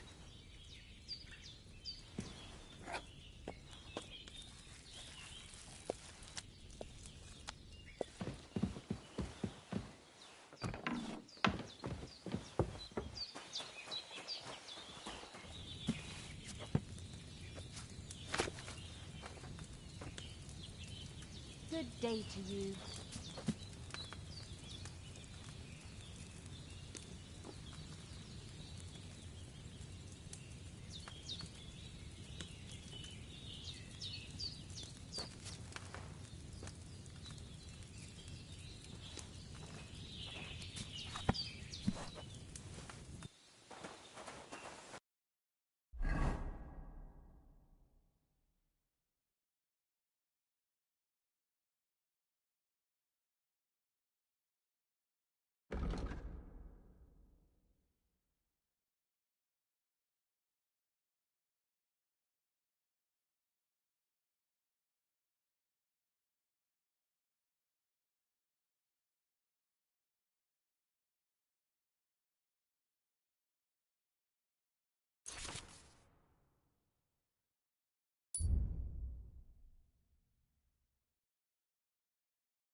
I apologize.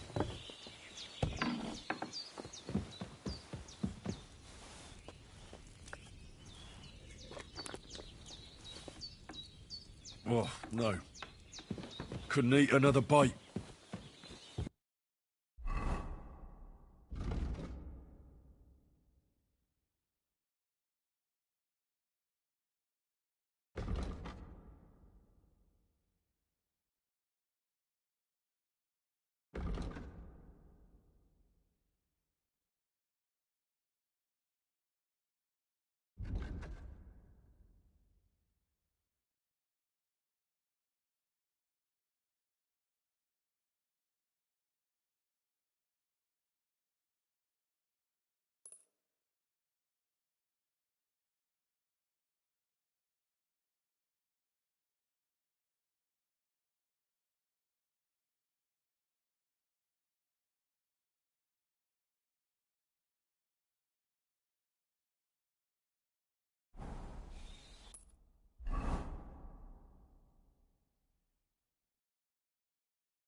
do you want here? Clear. Are you the local hermit? Mm-hmm. But I don't want to talk to anyone. Turn round and go back the way you came. But... Farewell. Take care, friend. Haven't you got anything better to do?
Oh no.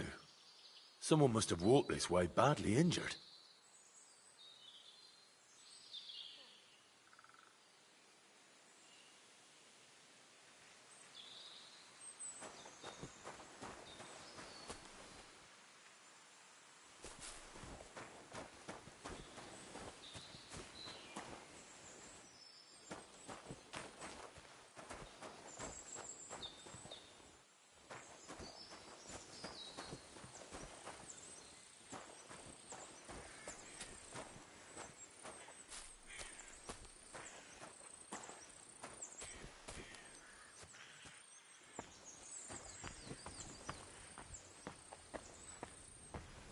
You cannot leave me alone in this.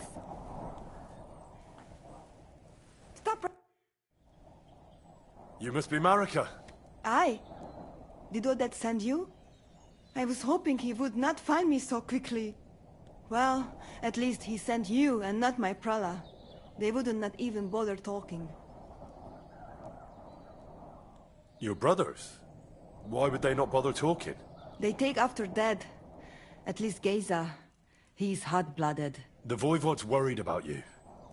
He sent me to find you. Worried? Now he worry about me. You don't know anything, do you? What should I know? Yes, that sounds like Dad.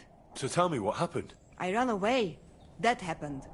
My father wanted revenge for the insult to his honor. So my prala went after poor Bohush. Who insulted his honor? The villagers! When me and Bohush start courting, Dad sent a messenger to village, saying there must be wedding or Bohush will pay. The Voivod himself wanted you to get married. That is what we do. When a chavo and a chai start something, the chavo, man, must marry the girl. So you ran away from the wedding? Well, Bohush would not be against it, but we were in the forest at the time. And his mother and village people laughed at the messenger, sent him back with insults and tortured. Voivod get mad and my prala too. They found poor Bohush to vent their anger, then left him in the forest. Lucky I found him and took care of him. You probably know the rest. Why don't you go back and explain it to them? Once threat flows, it is hard to stop the cycle. The people from Samin want to rid of the camp. The Voivod would like to punish all those he thinks have disgraced his chai. And he never asked me how it is really. As if men should work it out between themselves, and a girl like me should shut up and wait to see what happens. No, no, I will not go back alone. That's not what the Voivod told me. I think he's ashamed how far it has gone. His honor will not let him do anything. He's a hothead sometimes. What now? You can't hide here forever. Bahush doesn't look too good, either. He would surely have relief for at least a while if he got something to ease the pain. Can you please go and see my mother at the camp? She might be able to help. She knows herbs.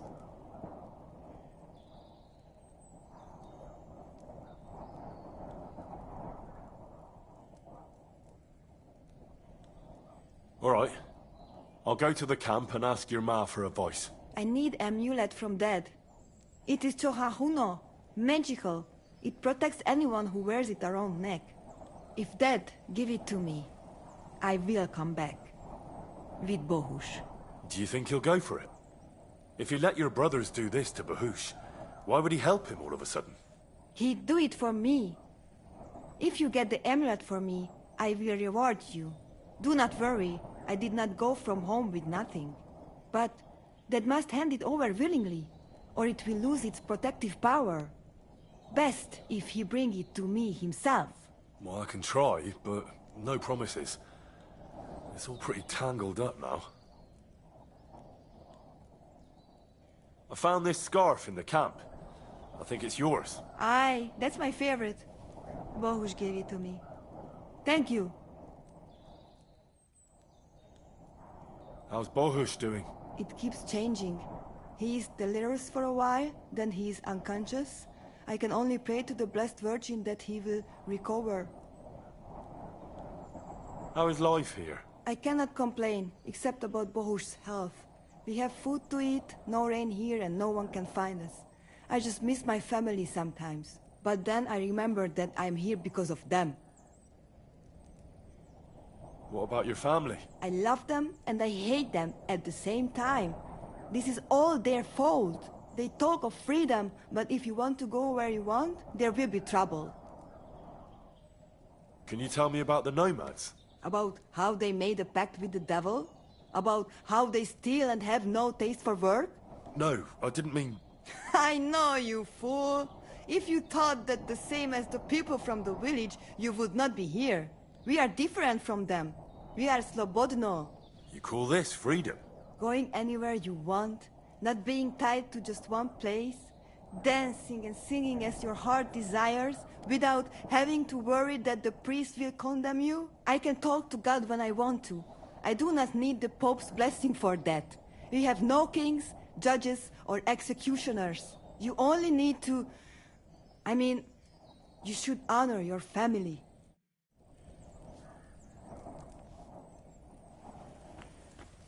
Do not worry. You will be fine again.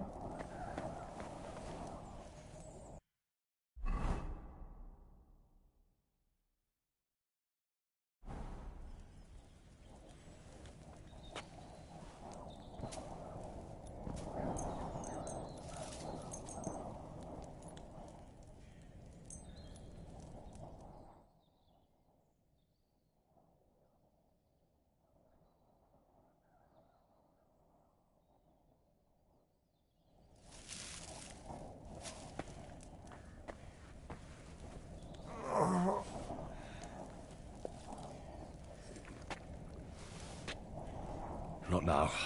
I'm full.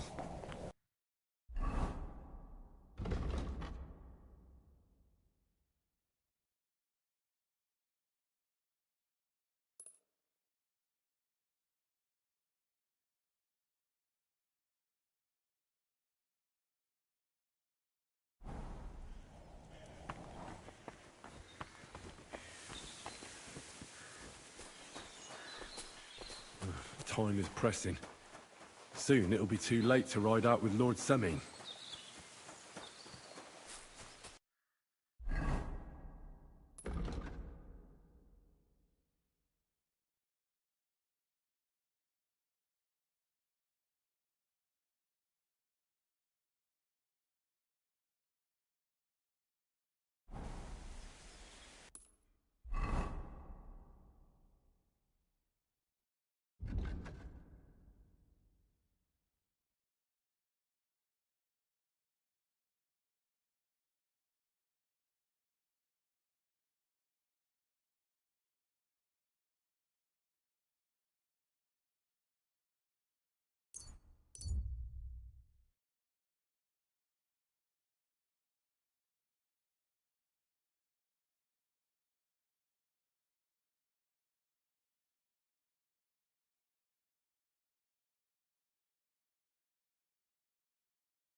God bless.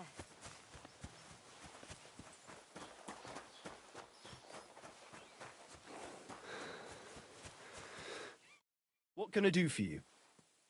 I'd like to buy a horse. All you have to do is pick the right one, then hand over the groschen. I will take care of the rest. To be honest, it's my first time buying a horse. Then make sure to take your time and choose wisely. Your first horse is your first horse, after all. Of course, if you ever wanted to exchange it, there's no problem. I will simply deduct the price of your old horse from the new one. Have you taken a look at our horses? You do know they differ in more than just the color of their coat, right?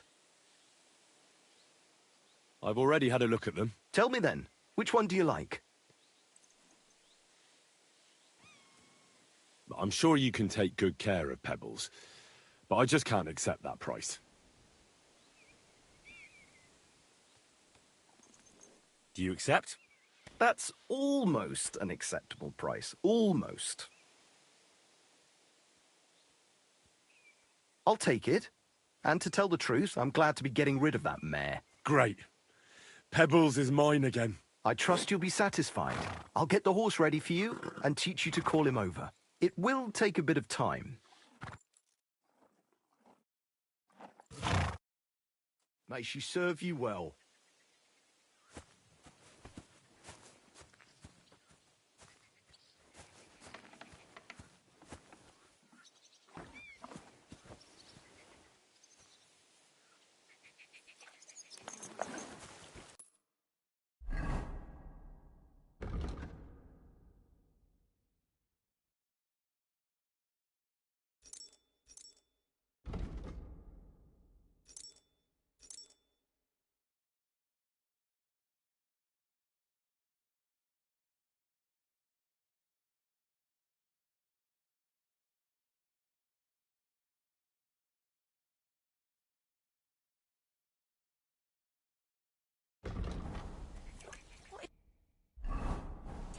Praise the Lord.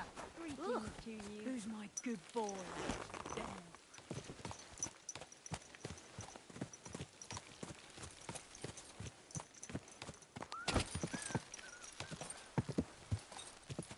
Whoa! Not this again.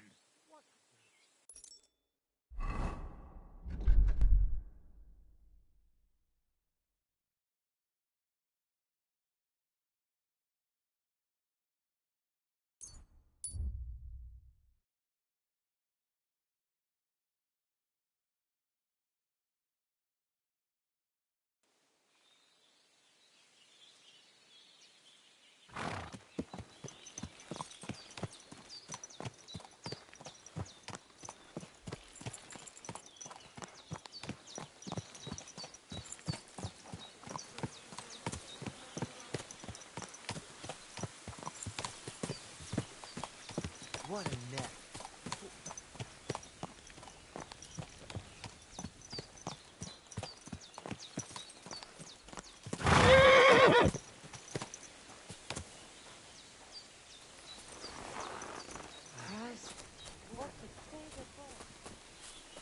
It happens. Just watch where you're going next time.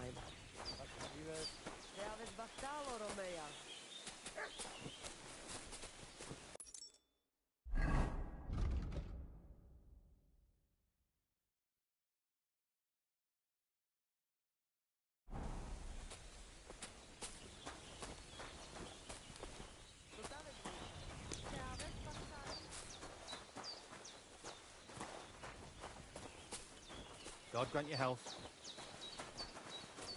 Careful.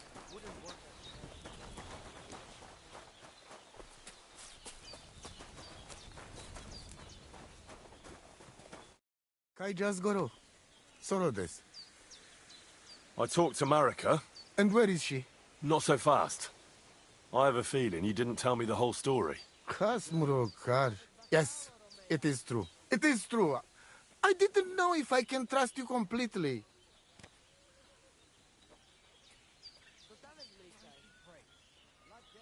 Why didn't you tell me everything right away? What did you want to hear? That my whole family is destroyed? That my daughter may be run off with a village gajo? I do not say kada to everyone. I still have my pativ. What do you mean, if you can trust me? What about all that talk about a prophecy? I said I trust Aranka, and that you will save our camp. But I need Marika for that. I made very sure I did not lie to you even once. But you were leading me by the nose a bit. I'm voivode, not saint. So what really happened? Marika wants to leave. So, I say she should get married, and they both stay and travel with us. But that boy of hers, he said no.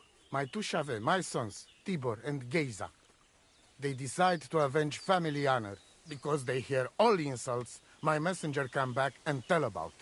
So they go to Semin to punish them. Well, at the end, Marika's sweetheart gets stabbed. And before we know it, Marika gone. She's probably with him too.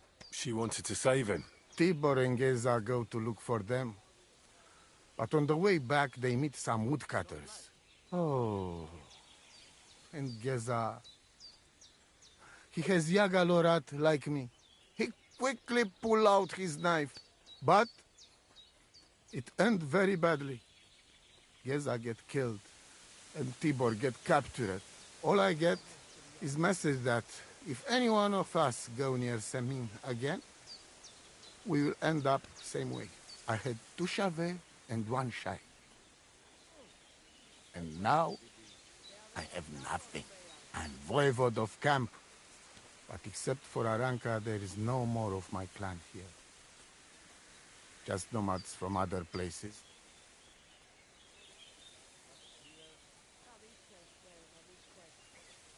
Tibor and Geza, did they go to avenge your honor of their own accord? Or did someone send them? Well, Yes? if you could hear the insults they hurled at us. They called us dog-eaters and Hitans. They said Marika was unclean. And whoever touched her would die within a year. So you sent them? Not exactly. But Tibor and Geza, see how angry I am, and take it on themselves. But no one can insult my family. The message that your messenger came back from Semin with, that wasn't from Bohush. No? It was from his mother. Bohush didn't know anything about it. It is still his familia. Blood like blood. They stain our honor. The whole village hate us. Well, I understand, but poor Bohush. What about my shire? What about my family? Well, what now? Marika's not coming back alone. She loves Bohush, who's 1 foot in the grave. And she's afraid you'd do something to him here. And that's why she wants you to give her an amulet to protect them. Amulet? My amulet? She cannot be serious. I cannot just... My family is in ruins. I thought... You already know everything. You can help me. Please. Rescue Tibor from the village. Do not let me lose another son. And we must give Geza a proper funeral, our way, so his soul can finally rest. Aranka can tell you more about that, or Tibor himself. Please, I will repay you. Help my family, and we will talk about the amulet.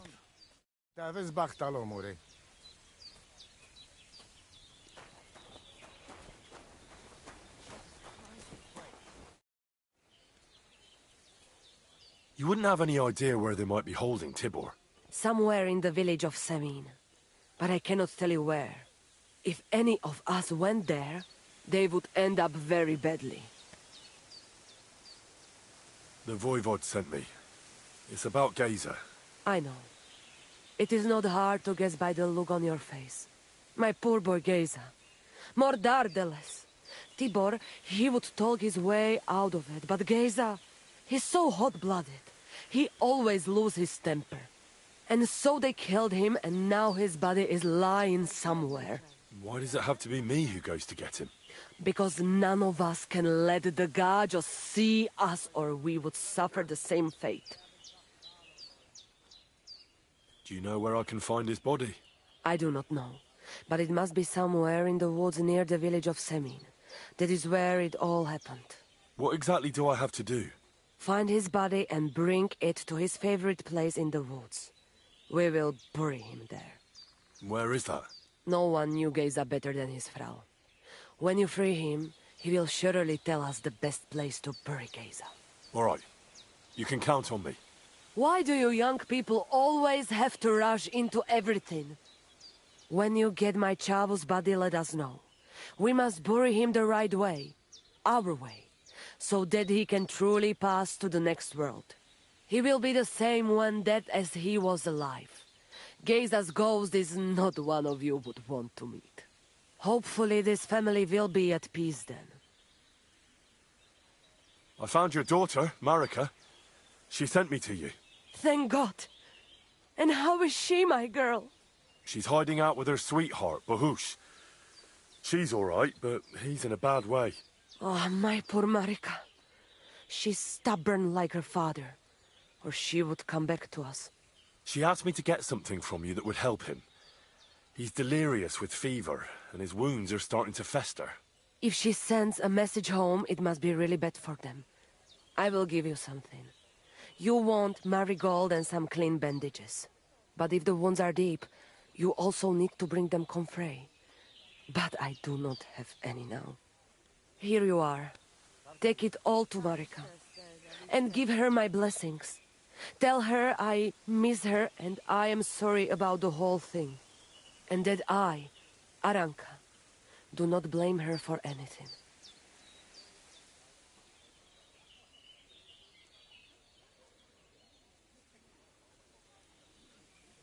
Show me your wares.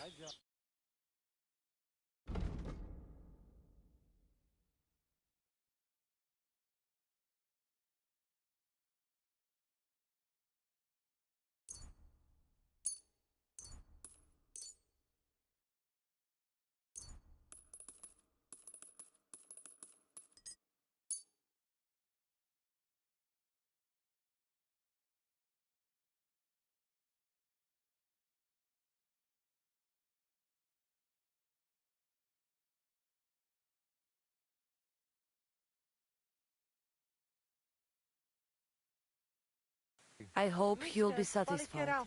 Take care.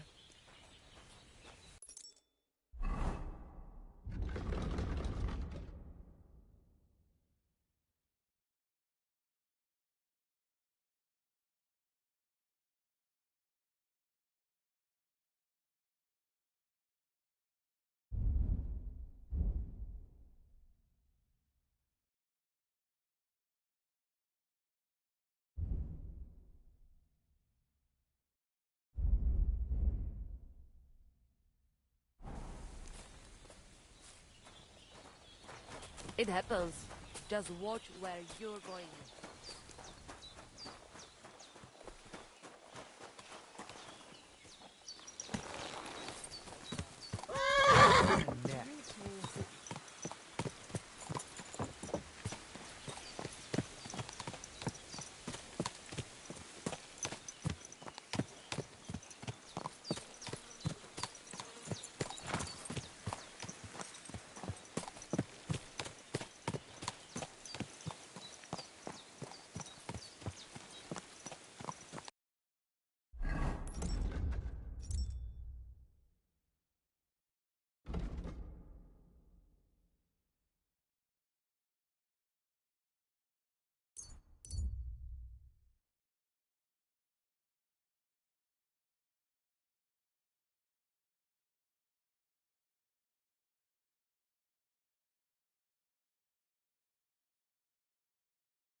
Whoa!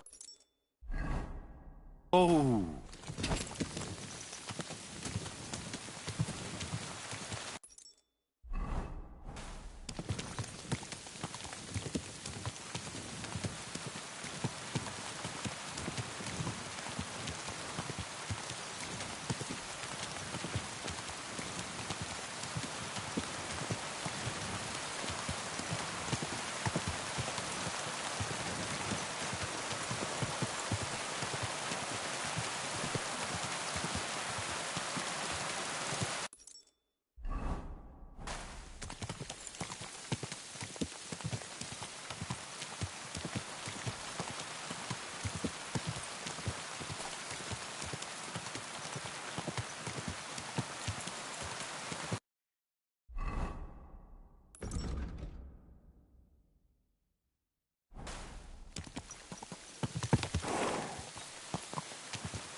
Wait! Wait! Wait!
Wait! Wait!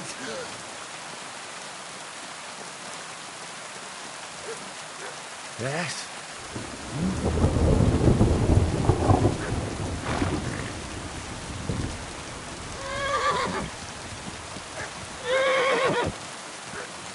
Easy! Easy!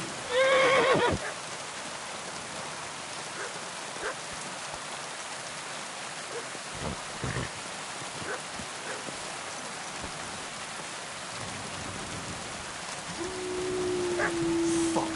Wolves. Ah!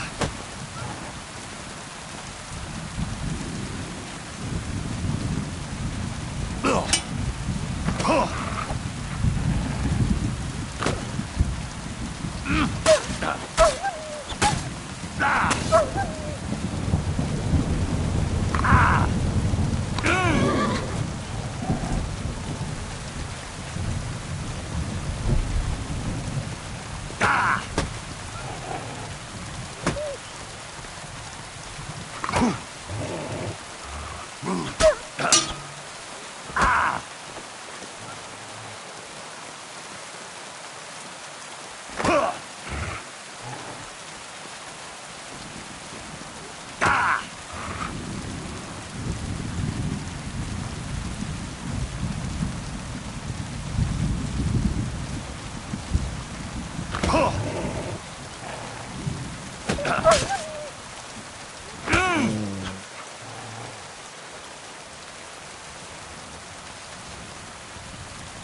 Infernal beasts! The wolves must have smelled rat and tried to get in. At first I managed to chase them away with fire, but they got used to it and just waited for me to go out. You were lucky they didn't get to you. I got rid of them. Palikerav, you are my guardian angel. Mi tut ave baksas, Chipen.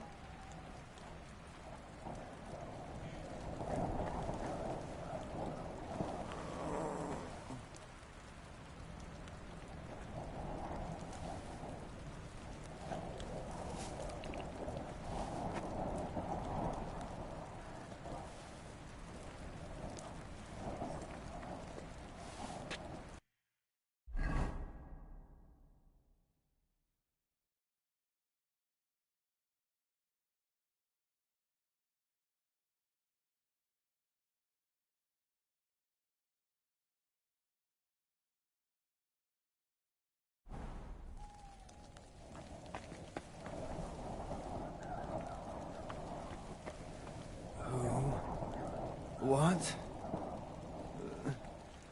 Leave me be.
It happens. Just watch where you're going next time. You cannot leave me alone in this.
Whoa! Whoa!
Master Scribe?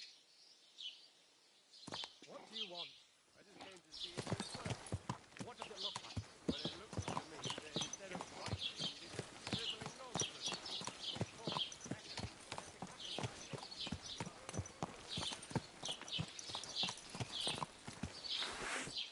Is it over here? Yeah. There we go. I hate sleeping.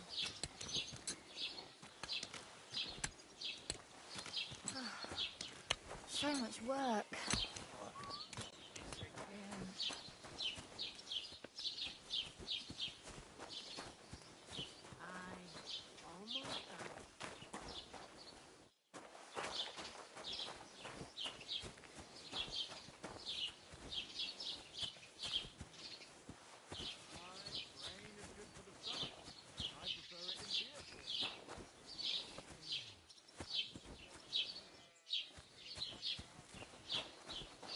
You don't look too good.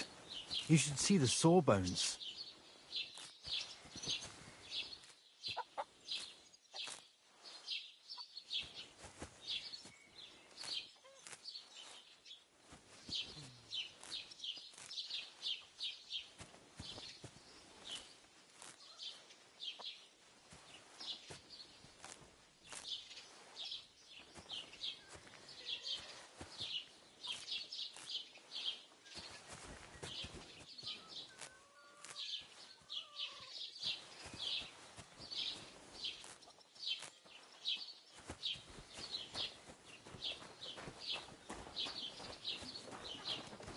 Greetings. Servus.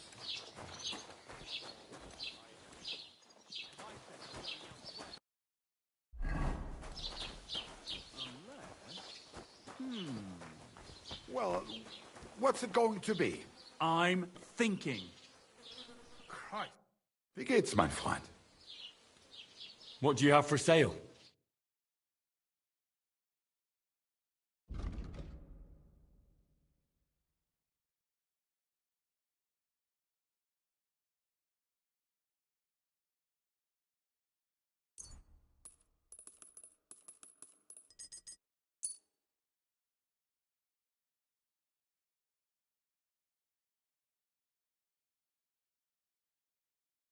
Du wirst sicher zufrieden?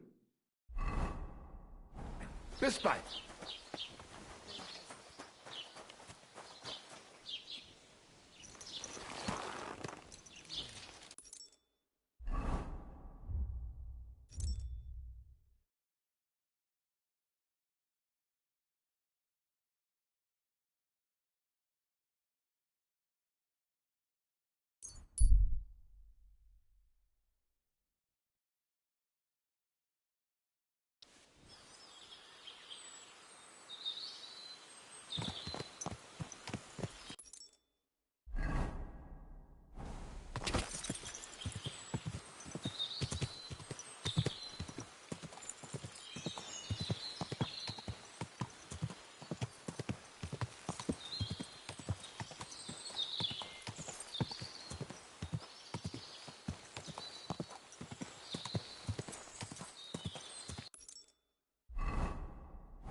Easy!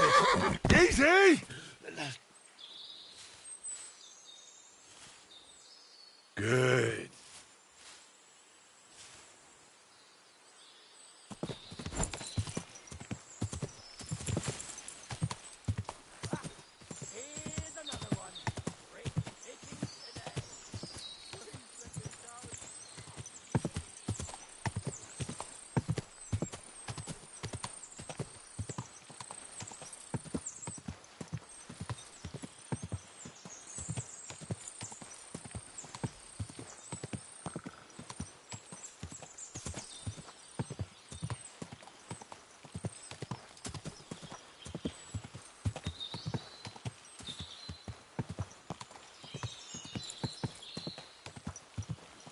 What?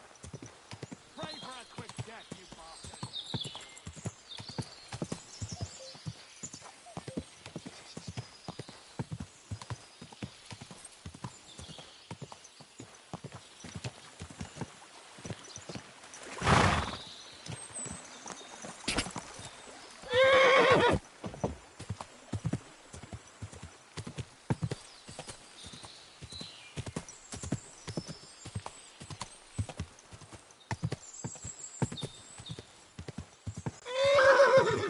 Whoa.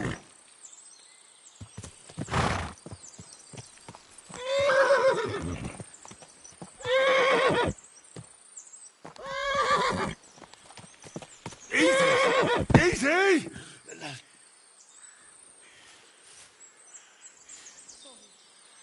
Everything all right, eh?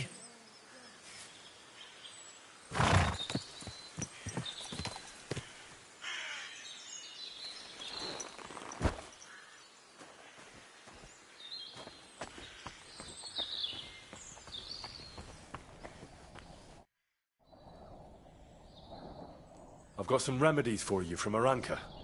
Bandages and marigold. And comfrey that I picked myself. Thank you, my dear Mama. And you deserve thanks too.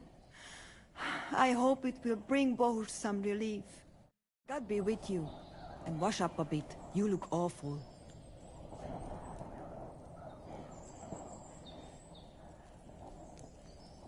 God keep us.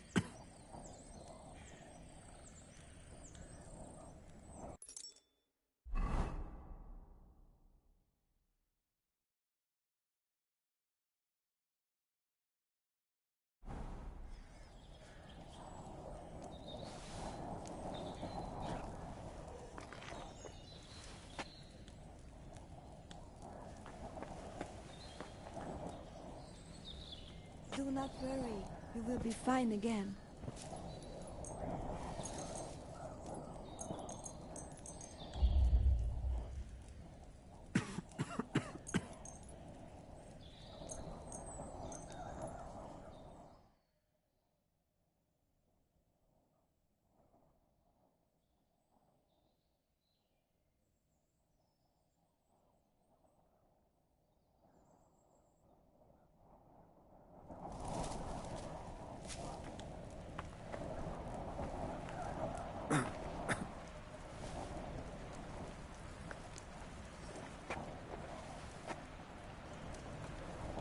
Maybe another time. I'm not hungry right now.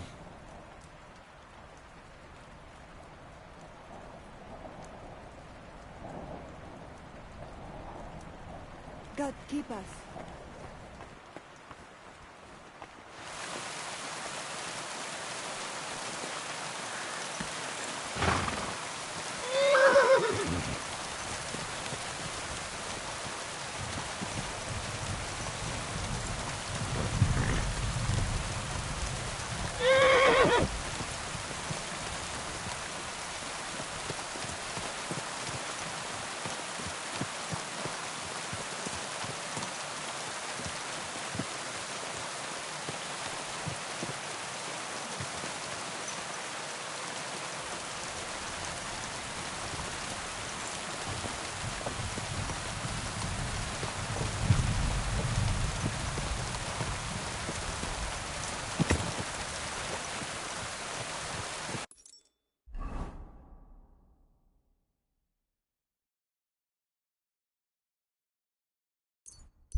The Lord be with you.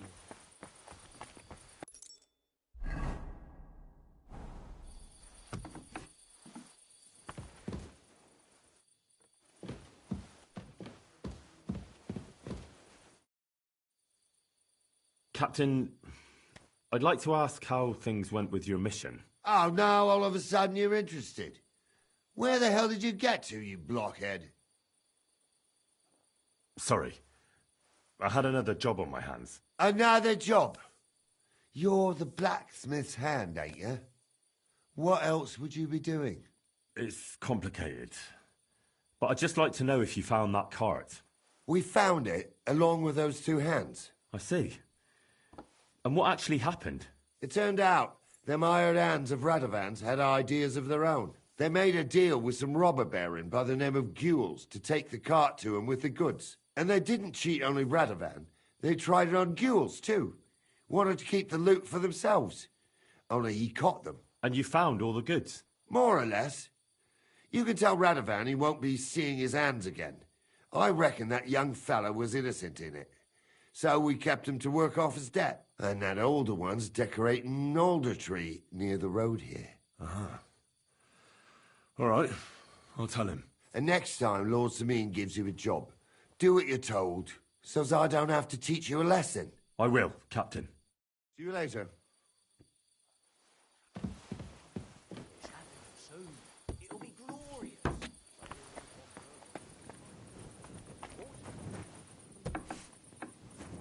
He's always off travelling. Not even here half the time. You can't hold that against him. He's a great lord. I hear even the king is scared of him. That's fine. But there are bandits and thieves running rampant across his land. It would be better if they feared him. You're I'm making sorry. a mountain out of a molehill. Well, excuse me.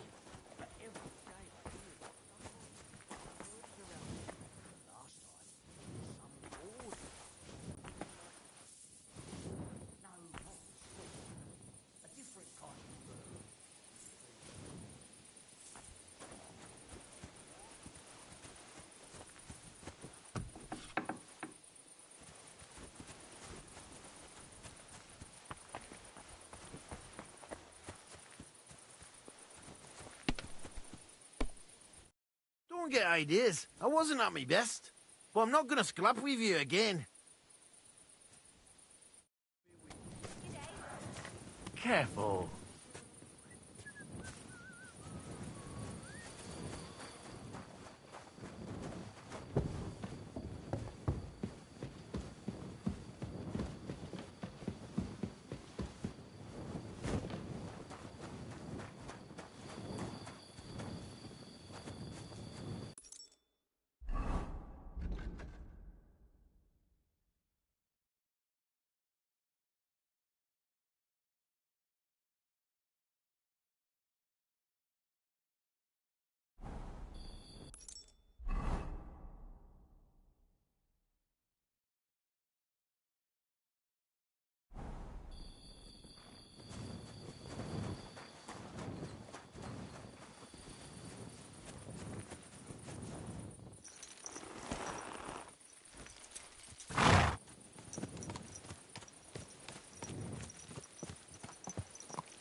What a night.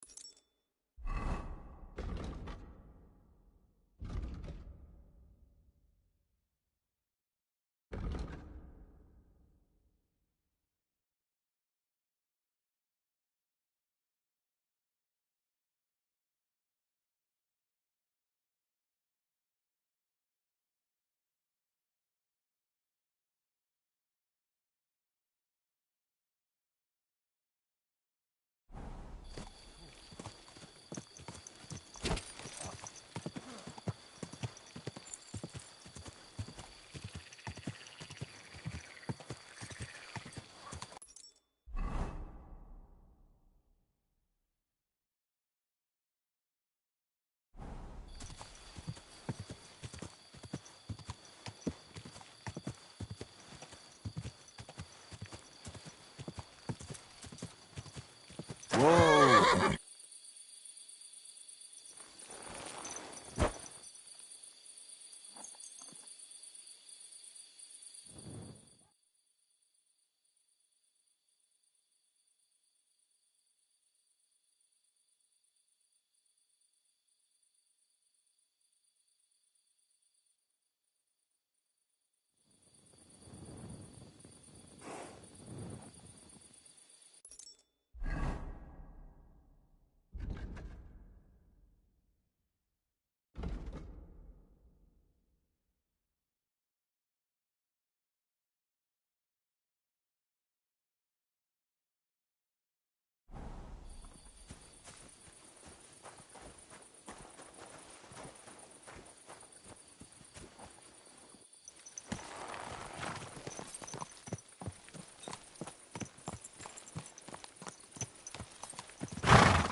Hey? Good to see you. Cheers. I hope you have an uneventful shift.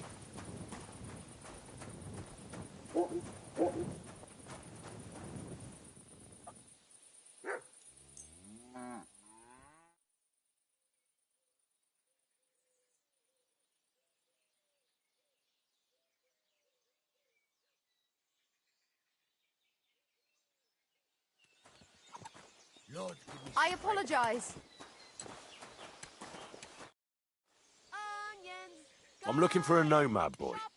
He's supposed to be held captive around here. Aye, he's locked up in the stable at the back. I bring him some food sometimes, but that's all I know. And I don't care. Well, if you bring him food, you must have the key. I don't. One of the fellas who's on guard duty always unlocks it for me. And who's that? Ask the fellas. I already told you it's nothing to do with me. Oh well.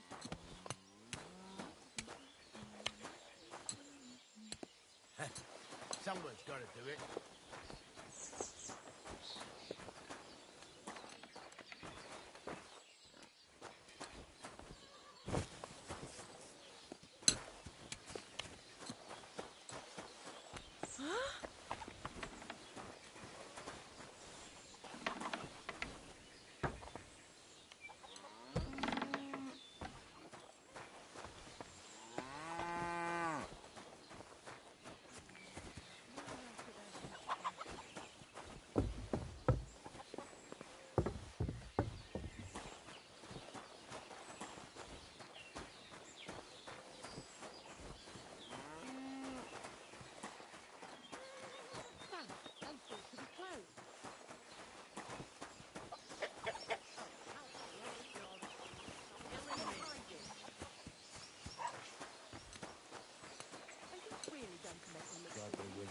Greetings to you, friend.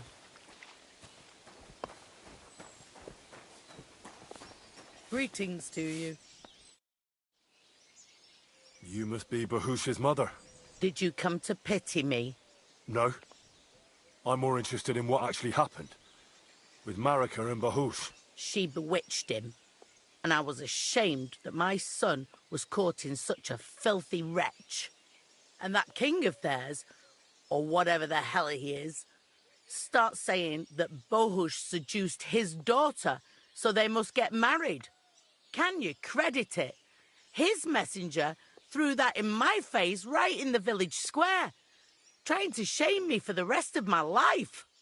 Of course, I sent him packing and told him to tell that lousy chief of his there wasn't a chance of that happening. I suppose the voivod wasn't too happy about that. That whoreson sent 2 of his brawlers after Bahush. They said he's scum who disgraced their girl, and they'd take revenge. How did Bahush respond? If my son has lost his mind, at least I must keep my wits about me. I'd never allow it. Not even before those 2 murderers came from the camp and they stabbed poor Bahush. I'm sorry about Bahush, but I'm sure things will work out all right. I hope so. Otherwise, I'll lose my only son. Take care, then.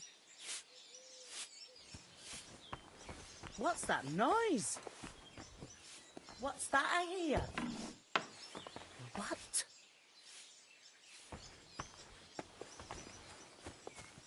But I closed that door. Why is it open? Are you really gonna make me look for you? As the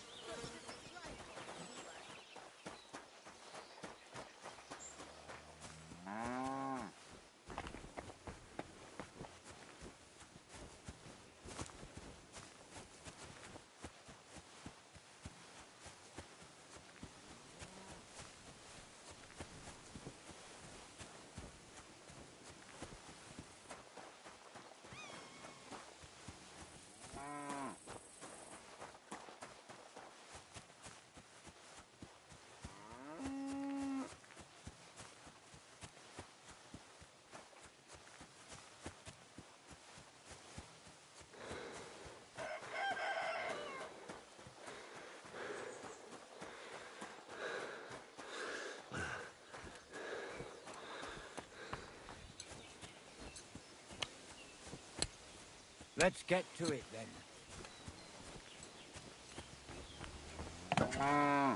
Jesus Christ be praised. Everyone just gapes around but doesn't buy anything. Anyway, what would you like? Nothing, thanks. I'm just looking. Pissing down rain. Are they? What about the nomads by the pond? How are you getting along with them? We tolerate them, but they're up to all kinds of evil. At first, they pretended to be friendly, but then they stabbed poor Bohush nearly to death. Folk went to show them what's what, but they ran into the Cumans. You don't want to mess with that lot. I'll have a look at your wares.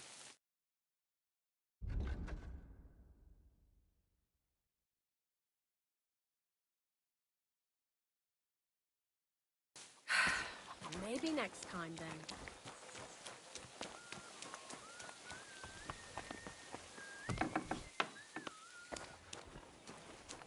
What?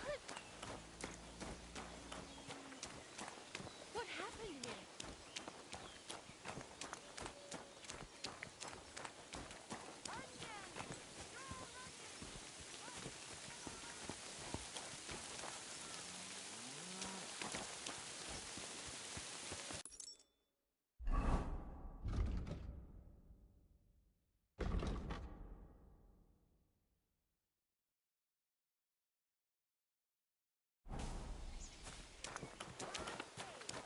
Greetings to you.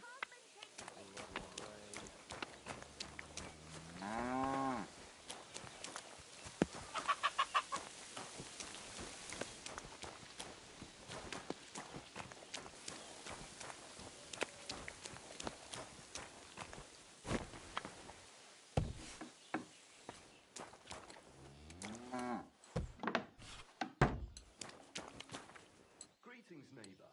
Are you coming? To our young master's wedding? Of course. We should drink to his health.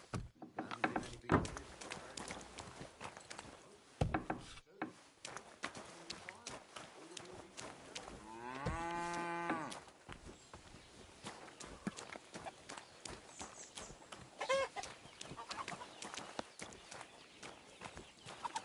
What's that I hear?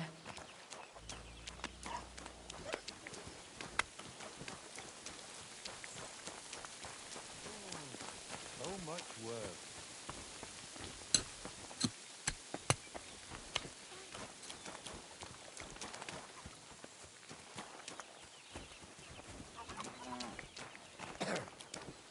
God bless. How's it going? Good day. What was that sound?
I'm sorry. Carrots, parsley, fresh vegetables.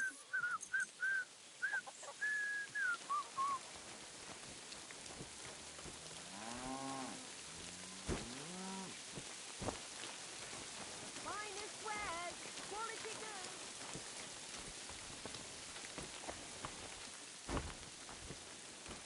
Fine day for some fine wares. Come and take your pick.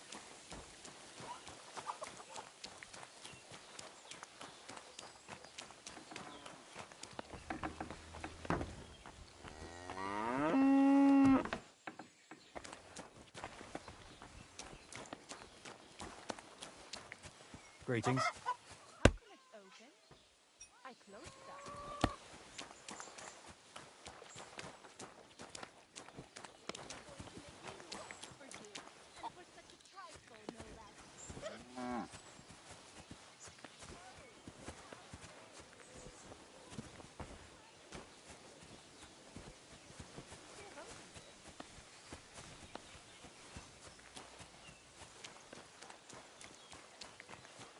I've got enough to go around. Anything you need.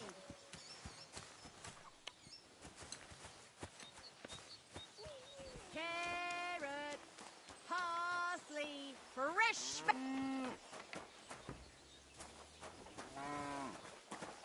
What are you doing here?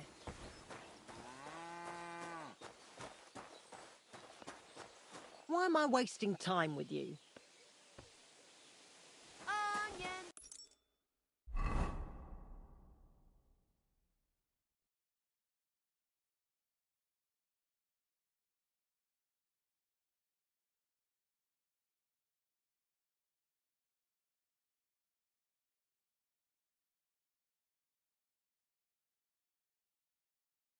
Garlic, sharp like no other.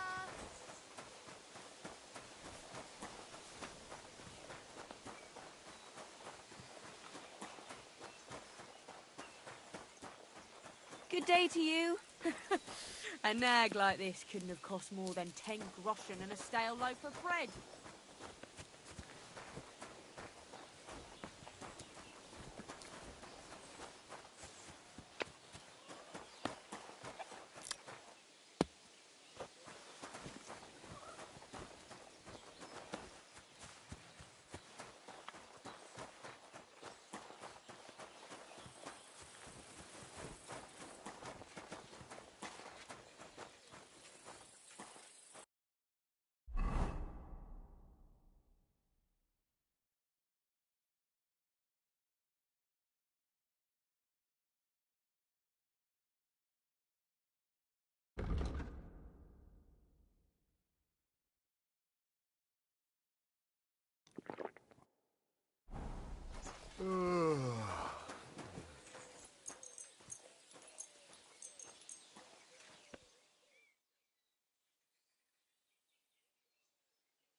What an ugly old nag.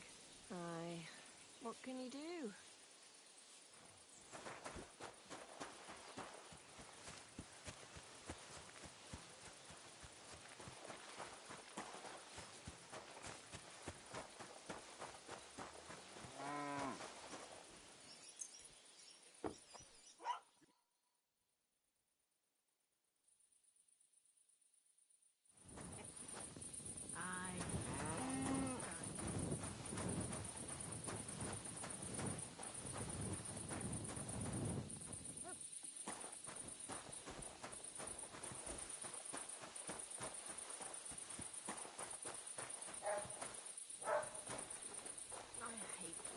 Greetings.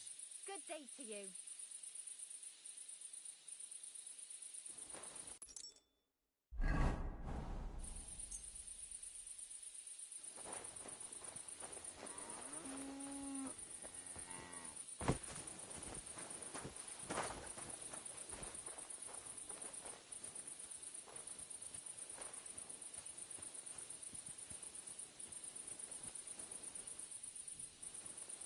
What are you doing, creeping about in the dark, eh?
The Lord be with you. What is this hooved monster?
What?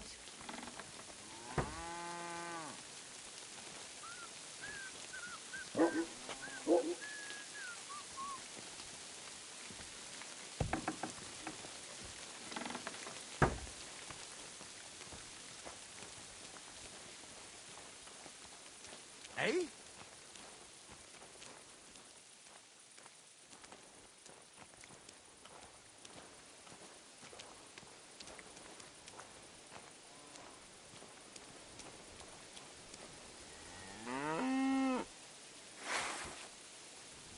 So you have a weapon. Give... What are you doing?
Servus, Sartukejau.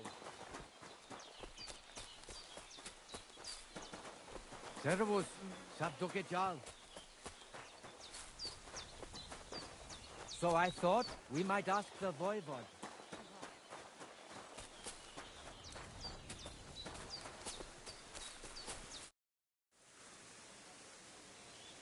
Tell me something about that amulet of yours. It give you no rest, huh?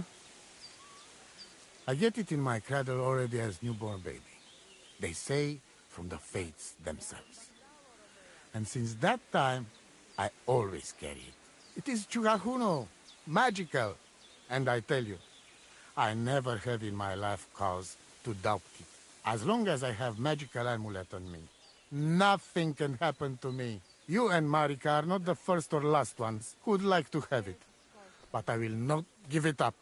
Shosha!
I'd like to know about Marika. She my only child.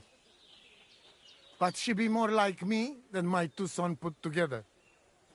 If she be boy, she become voivod after me.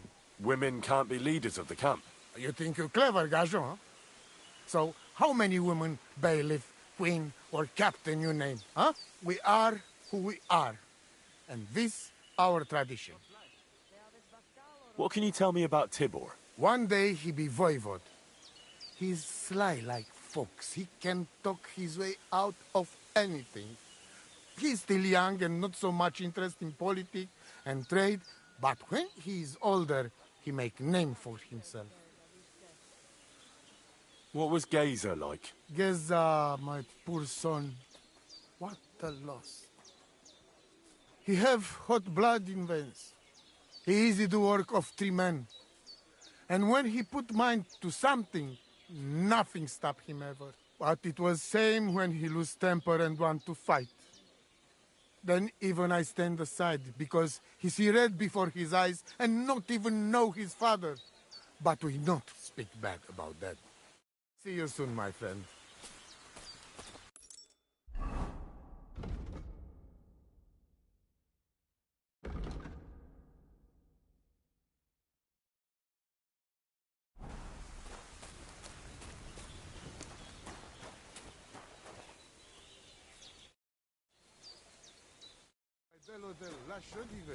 G'day, g'day.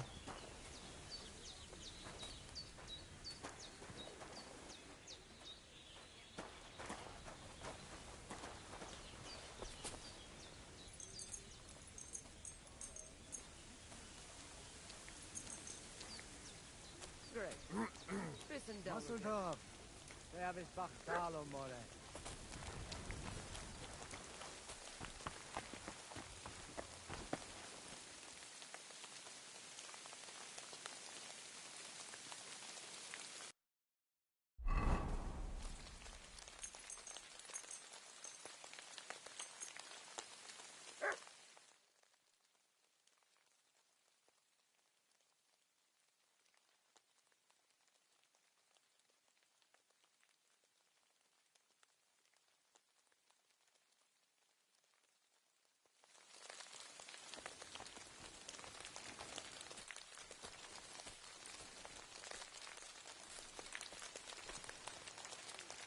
God bless. Tam isteszten, tam isteszten.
Hey, you can't just go and eat our food.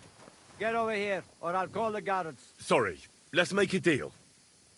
Why are you eating our food, eh? You'll pay up for what you ate. Now hold on, I'll pay you. There's no need to drag anyone else into this. And don't think that I won't count the money, you bastard.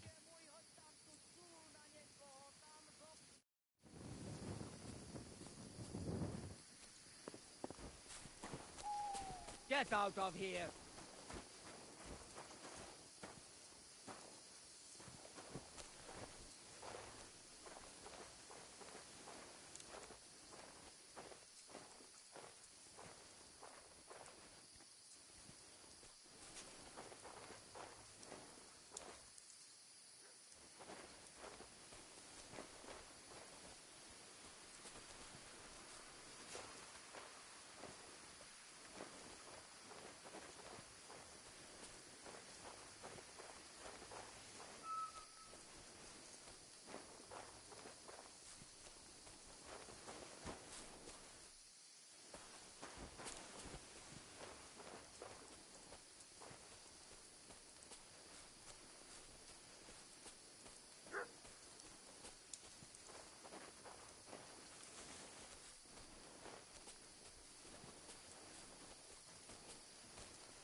don't want me to go Hey, for the guard. there's a pickpocket over Apologize there. and pay up.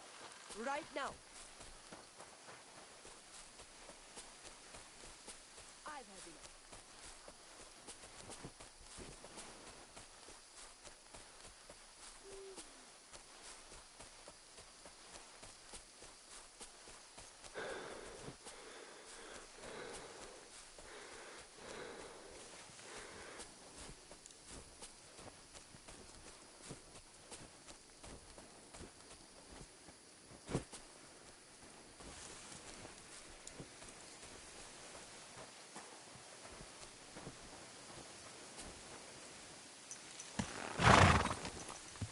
Easy! Easy!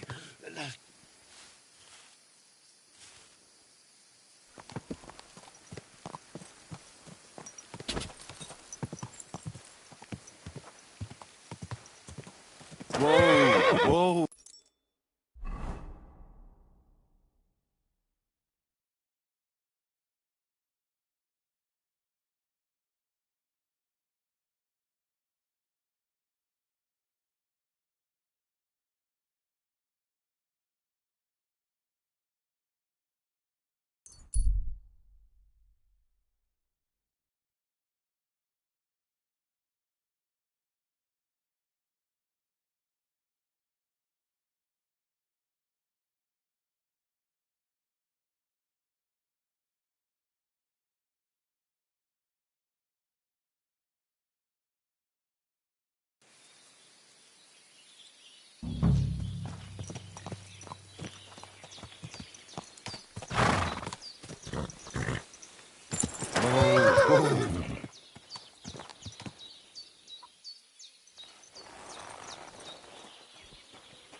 Boy, that four-legged ogre gave me a fright.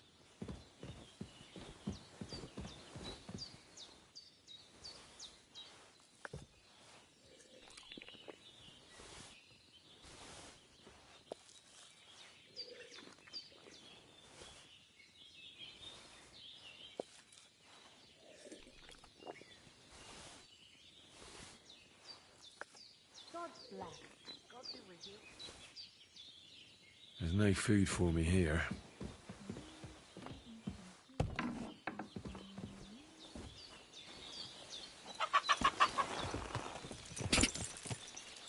Whoa! Whoa!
I know very well that you stole things here. Do you want me to call the guard on you? Or can we work this out on our own? And don't even think about trying to get away. I've had enough. I'm calling the guard.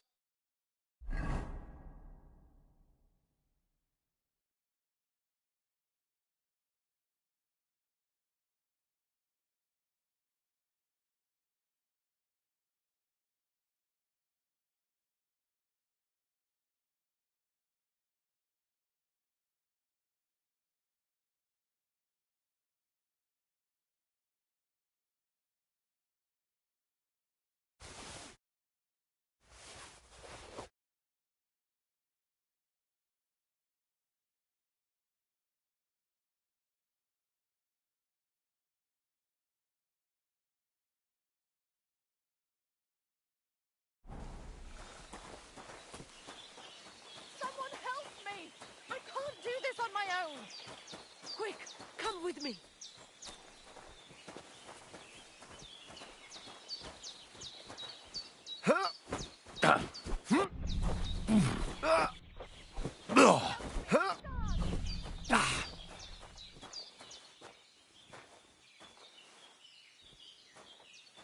Mercy! You retried. The bailiff will make short work of you. Now pay up.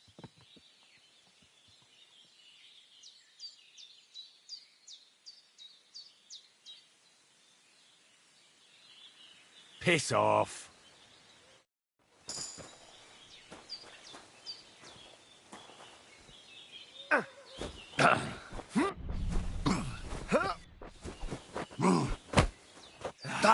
Fuck that.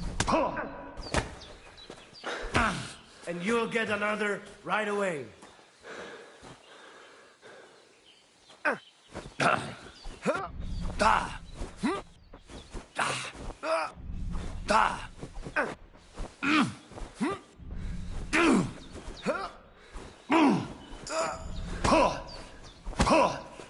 It's a wonder you're still standing. What? A weapon? To Kandinogar.